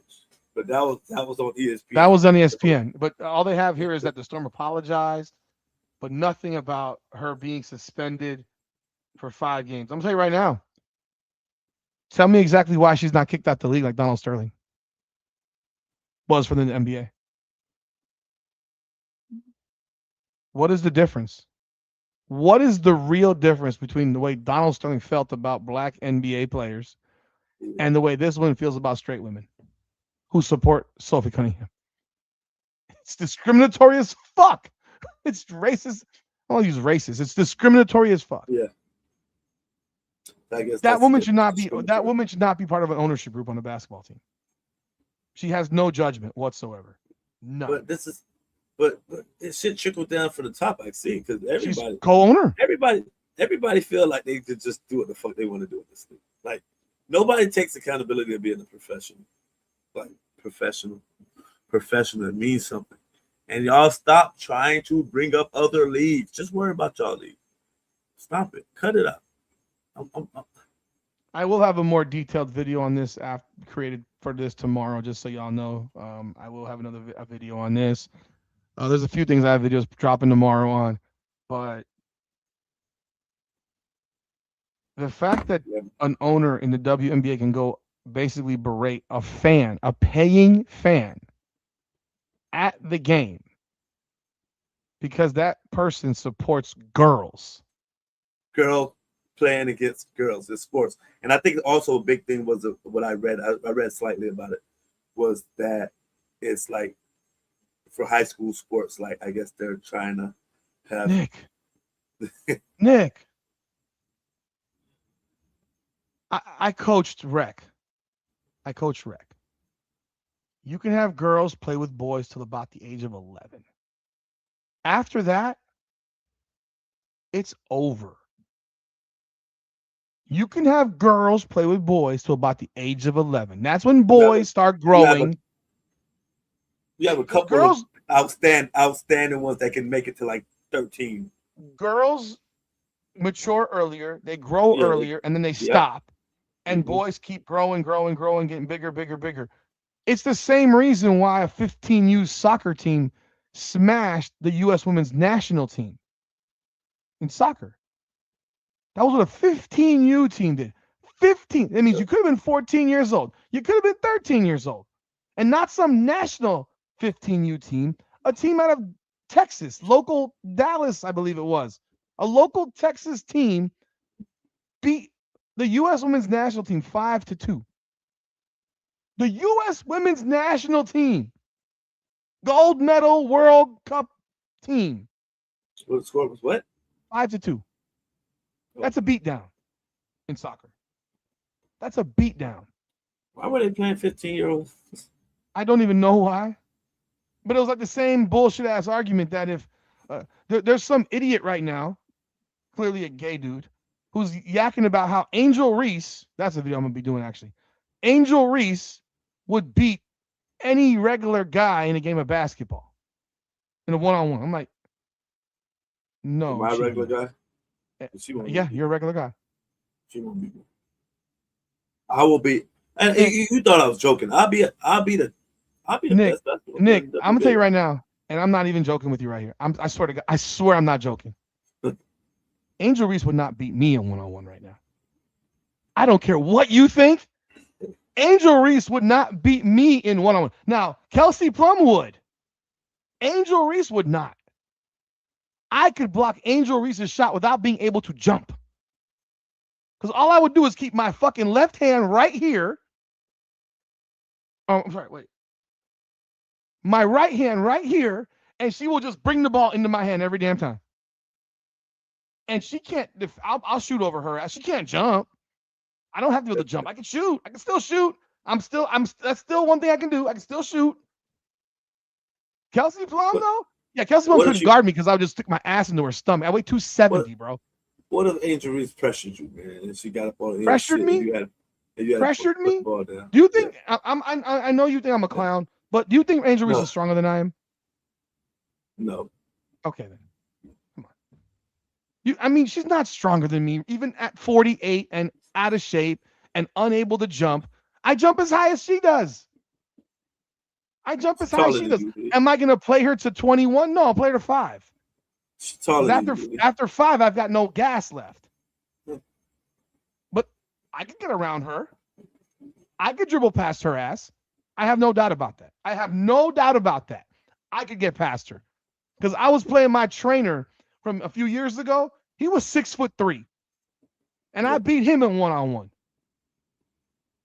And I was, 42, 43? Yeah. No, I was older than that. 43 years old, 44 years old? Huh? You're 50 now. 48. What does it matter? LeBron's 42. I can't beat Angel Reese?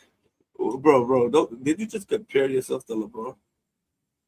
Shit, he's 42 years old. He embarrasses all adult males. Oh my! He's but he's also on steroids allegedly. So, you know, but I'm sorry. Like you're sitting here.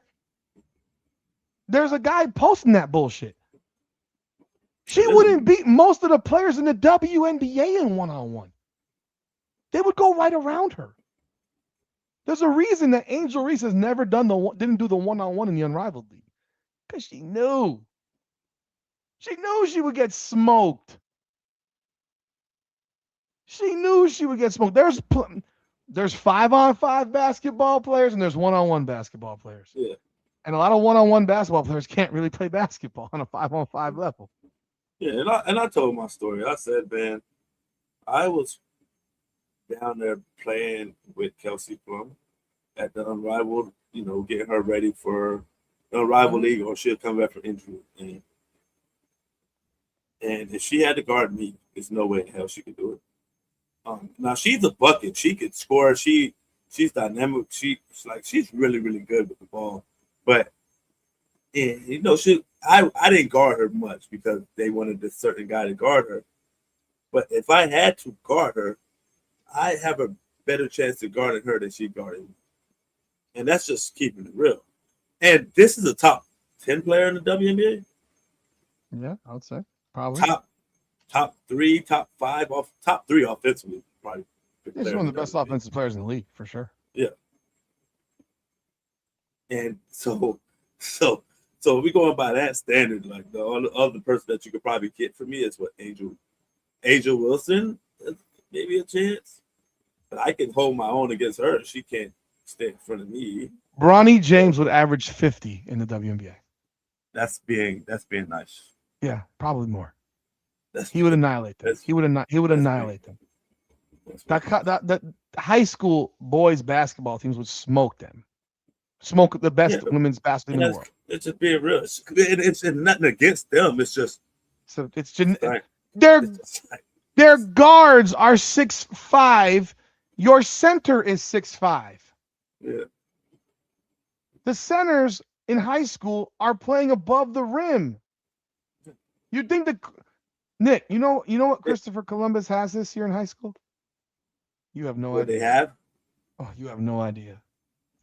You thought this shit, we all thought this shit would end when the Boozer Boys left. Yeah, they reloaded. No, They Nick. reloaded. Nick. Last year they won the state championship again. That's Yeah. 5 straight.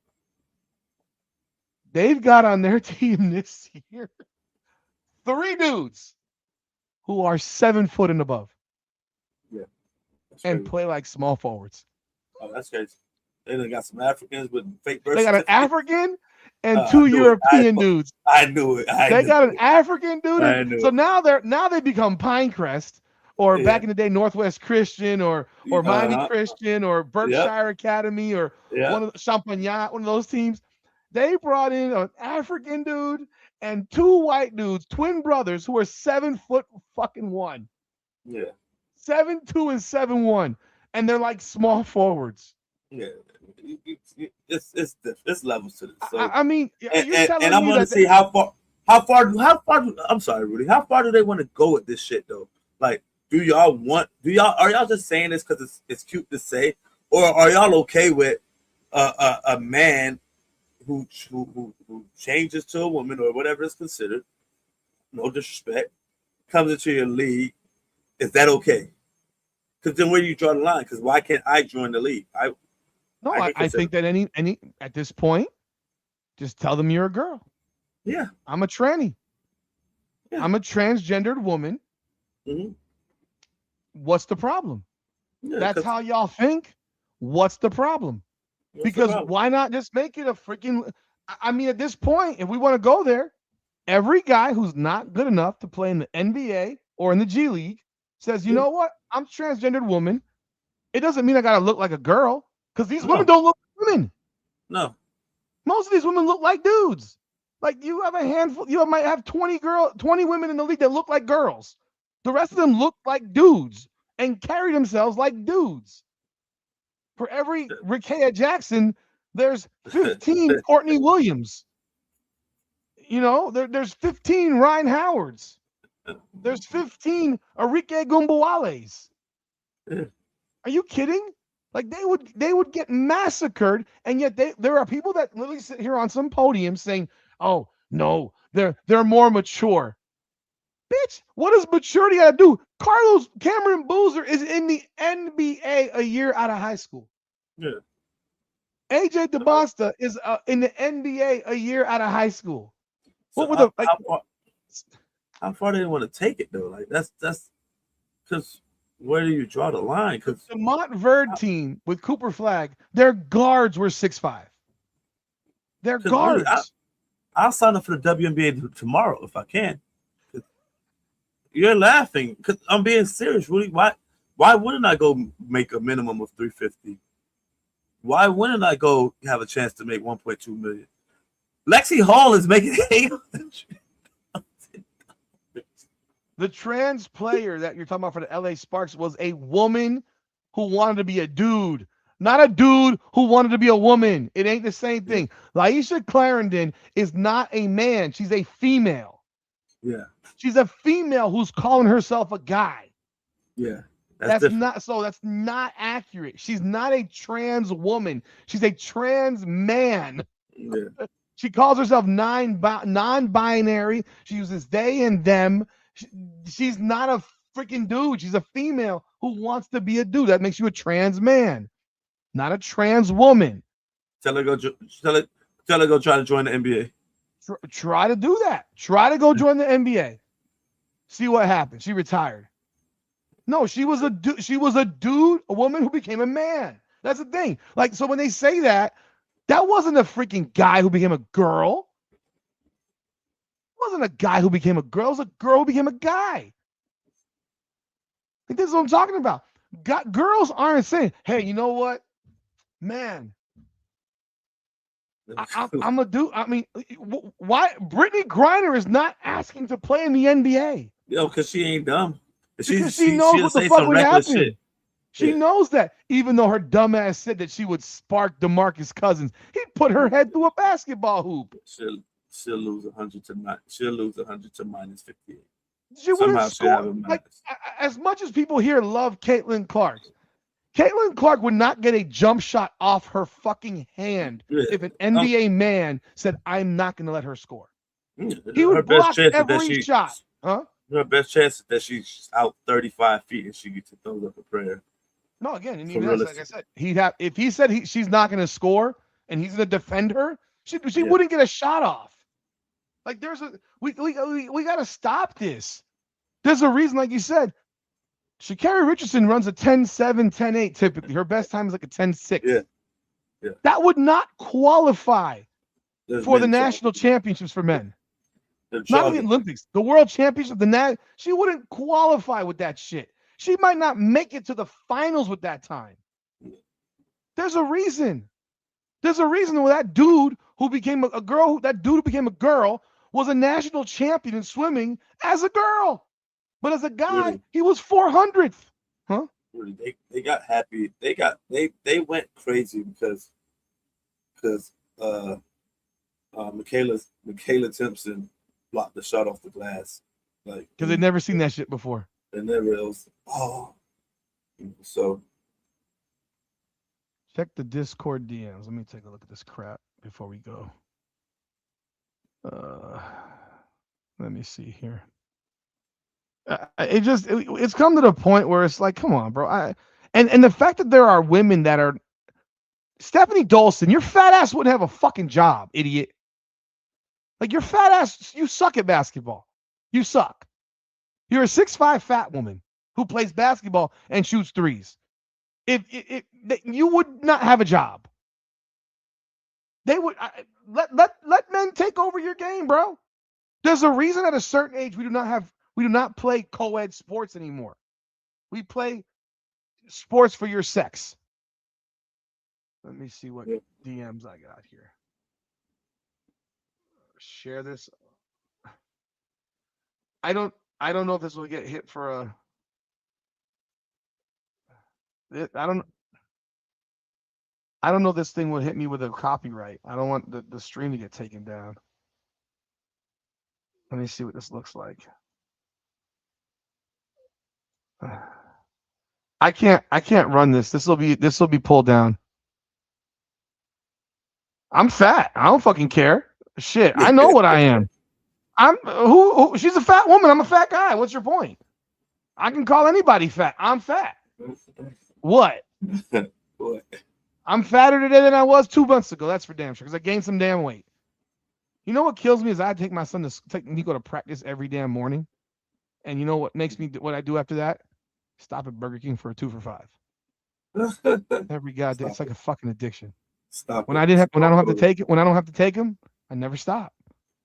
So I'm still in bed. So I coach rec soccer. My starting goalie, my second year was a girl. She was good. She was good. But at a certain point, we were really good because we had players in front of her. And very few shots ever went on goal. But at a certain point, if she's taking shots from 15-year-old boys, she ain't stopping that shit. Yeah. Those boys kick hard. A lot harder than the girls. But at a certain point, you got to separate them. You can't have them. It's just the fact that we have to have this conversation to me, it just shows how unbelievably stupid this country's gotten. Because Stephanie Dawson's fat ass wouldn't have a damn job if it wasn't. And no one's saying trans lives don't matter. We're not talking about that. I'm saying I don't want my daughter to play a boy in basketball or in football or in track or in wrestling or in volleyball. What's the problem there? You want to have a trans division, go have a trans division. Yeah, go ahead or whatever. Go have a trans division. No one's saying you can't play sports. Nobody's saying that. You just can't compete against my daughter because these women like Cheryl Reeve, holier than thou motherfuckers like her, that woman, Cheryl, let's be real. If we allowed boys to play girls' sports, the girls would have no sports. No. And for Sophie Cunningham to get criticized for that? Like, what are we doing? And it's that they're changing what she said. Of course they are. Problem with like y'all saying like she wants to, get them instinct. Like she just said that. I don't think that they should be playing in the sport that we have. What's Title IX, Title VI, Title IX, right? Title IX, which was literally made for them. It was literally made for women. They made Title IX for women. You know what happened when they made Title IX? Initially, Title IX wasn't even about sports. It was about a whole lot of other shit for women.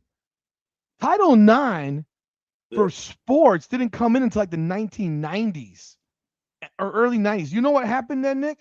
A lot of colleges had to get rid of male sports to have women's sports put in there. Yeah. Men's sports got canceled, like swimming programs, diving programs, maybe some track programs, wrestling programs got canceled so you could bring in freaking women's sports. And now at a lot of schools, believe it or not, there's more women's sports than there are men's sports because football takes up 100+ athletes. Okay. So there's actually some schools that have more women's sports than male sports. Like Serena Williams, I remember when she had to find out the hard way that she got smoked, her and her sister, by the 200+ ranked player in tennis for men. You got smoked. You can't return the serve. It's too hard. That's just coming at you like a speed of light. Like, bro, come on, man. It's just like, dude, man, this is enough is enough. Enough is enough. And I when did we become so unbelievably stupid? Like, I don't know. This holier than thou shit is. You want to know what? Let them all in. Let them all in. Let them all in. Because if they let them all into the WNBA, none of y'all broads will have a job, and the game will actually get better. I would go sign up for the WNBA tomorrow. I'll stop playing with me. Are you telling me I'm gonna go make $350? Come on, man. I know I can get at least. Oh, you can make $800 because you could be better than Lexi Hall. I just said it. I said Sophie Cunningham earlier, huh?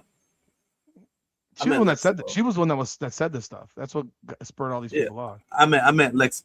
When I said an $800,000 contract, I think I meant to say Lexi. That's Lexi. Yeah. And this same reporter who's now reported on this suspension by the Storm. This reporter is one that wanted to ask Caitlin Clark how she feels about transgendered females playing women's sports, and they want to set her up. And I think that's the best. That was the best thing ever was that Indiana did not actually make Caitlin Clark available yesterday. Yeah, because they're trying to fuck her over, make her say. I had it on my question. But I didn't get to because she didn't come. You saw that because she didn't get to ask the question because Caitlin wasn't there. So I'm gonna ask it publicly. Yeah, and I'm gonna sit here and tell you. I'm gonna come out there and answer that one for you. Okay, wait on it. Wait. You wait on that. You wait on that answer. Yeah, you want, and you know what? And if Caitlin Clark said the truth, she'd get crucified for it by these fake asses. Because isn't that what she was saying when she made her speech on ESPN before Monica? I don't know. I don't remember, but yeah, please. No, I'm just saying. I'm saying she was saying that everything she does, it gets kind of flipped into. That was the Malika Andrews interview. The fact that I gotta praise Malika Andrews. This woman Malika Andrews is fine as shit. But the fact that I gotta praise this, huh? I don't think she is no more. She used to look better than me. No more. She used to look better than me. I don't know. She looked like aging. She's getting older. She got married. But the fact that Malika Andrews is the person of reason here, and saying, well, we as media have to do a better job in telling the story, because national media form opinions. They create the opinions that people have publicly. If people on ESPN will be saying positive shit about Caitlin Clark and saying y'all racist bullshit is ridiculous, well, guess what? People in the public would have to lose that shit too because they have no brains. But yeah. But that's all we got for tonight, folks. Man, I do appreciate y'all jumping on board. We went longer than I expected. Nick looked like he was falling asleep there for a little bit. Who, me? Yeah, you're falling. No, I'm chilling, man. I actually been good, man. You were falling asleep. No, I definitely was not. But I'm about to do some more content that will pop tomorrow. I will be back doing live shit. And someone asked me earlier, I saw You're not doing Atlanta tonight? I honestly forgot they played. We had a podcast schedule, so I can't do everything. I might watch their game in the morning. I have no interest at all. No, let's see what happened. Talk a little shit. It riles them up. Gets the people going. What? It riles them up when I talk about Atlanta. It gets them going. Yo, y'all do me a favor. Subscribe to the channel right now. Don't wait. Don't hesitate. I did drop a video. Yo, Miami's about to pick up a 5th 5-star guy who just reclassified from Columbus. No less. They're gonna be. I'm on the roll, man. Money buys good shit. Must be nice. I mean, hey, that's why Nick Saban retired. He's like, I can't compete with Miami if they paying these dudes like I was. Yeah. Then I gotta take money out of my pocket. Nah, man, we're not doing that. I can't have these little teams about to whoop my ass. Nobody wants to come live in Alabama. Who the hell want to live in Alabama? Nobody. Said no. I'm sorry. People from Alabama. I'm not talking about y'all. I'm talking about nobody from Miami wants to live in Alabama. Nobody. The only reason these dudes went to Alabama was because they were getting broke off big bags of money. That's it. So, yeah. Yes, sir. So, anyhow, folks, have a great night. Appreciate y'all jumping on board. This is The Big Show. All right, come on now, the podcast. Come on now.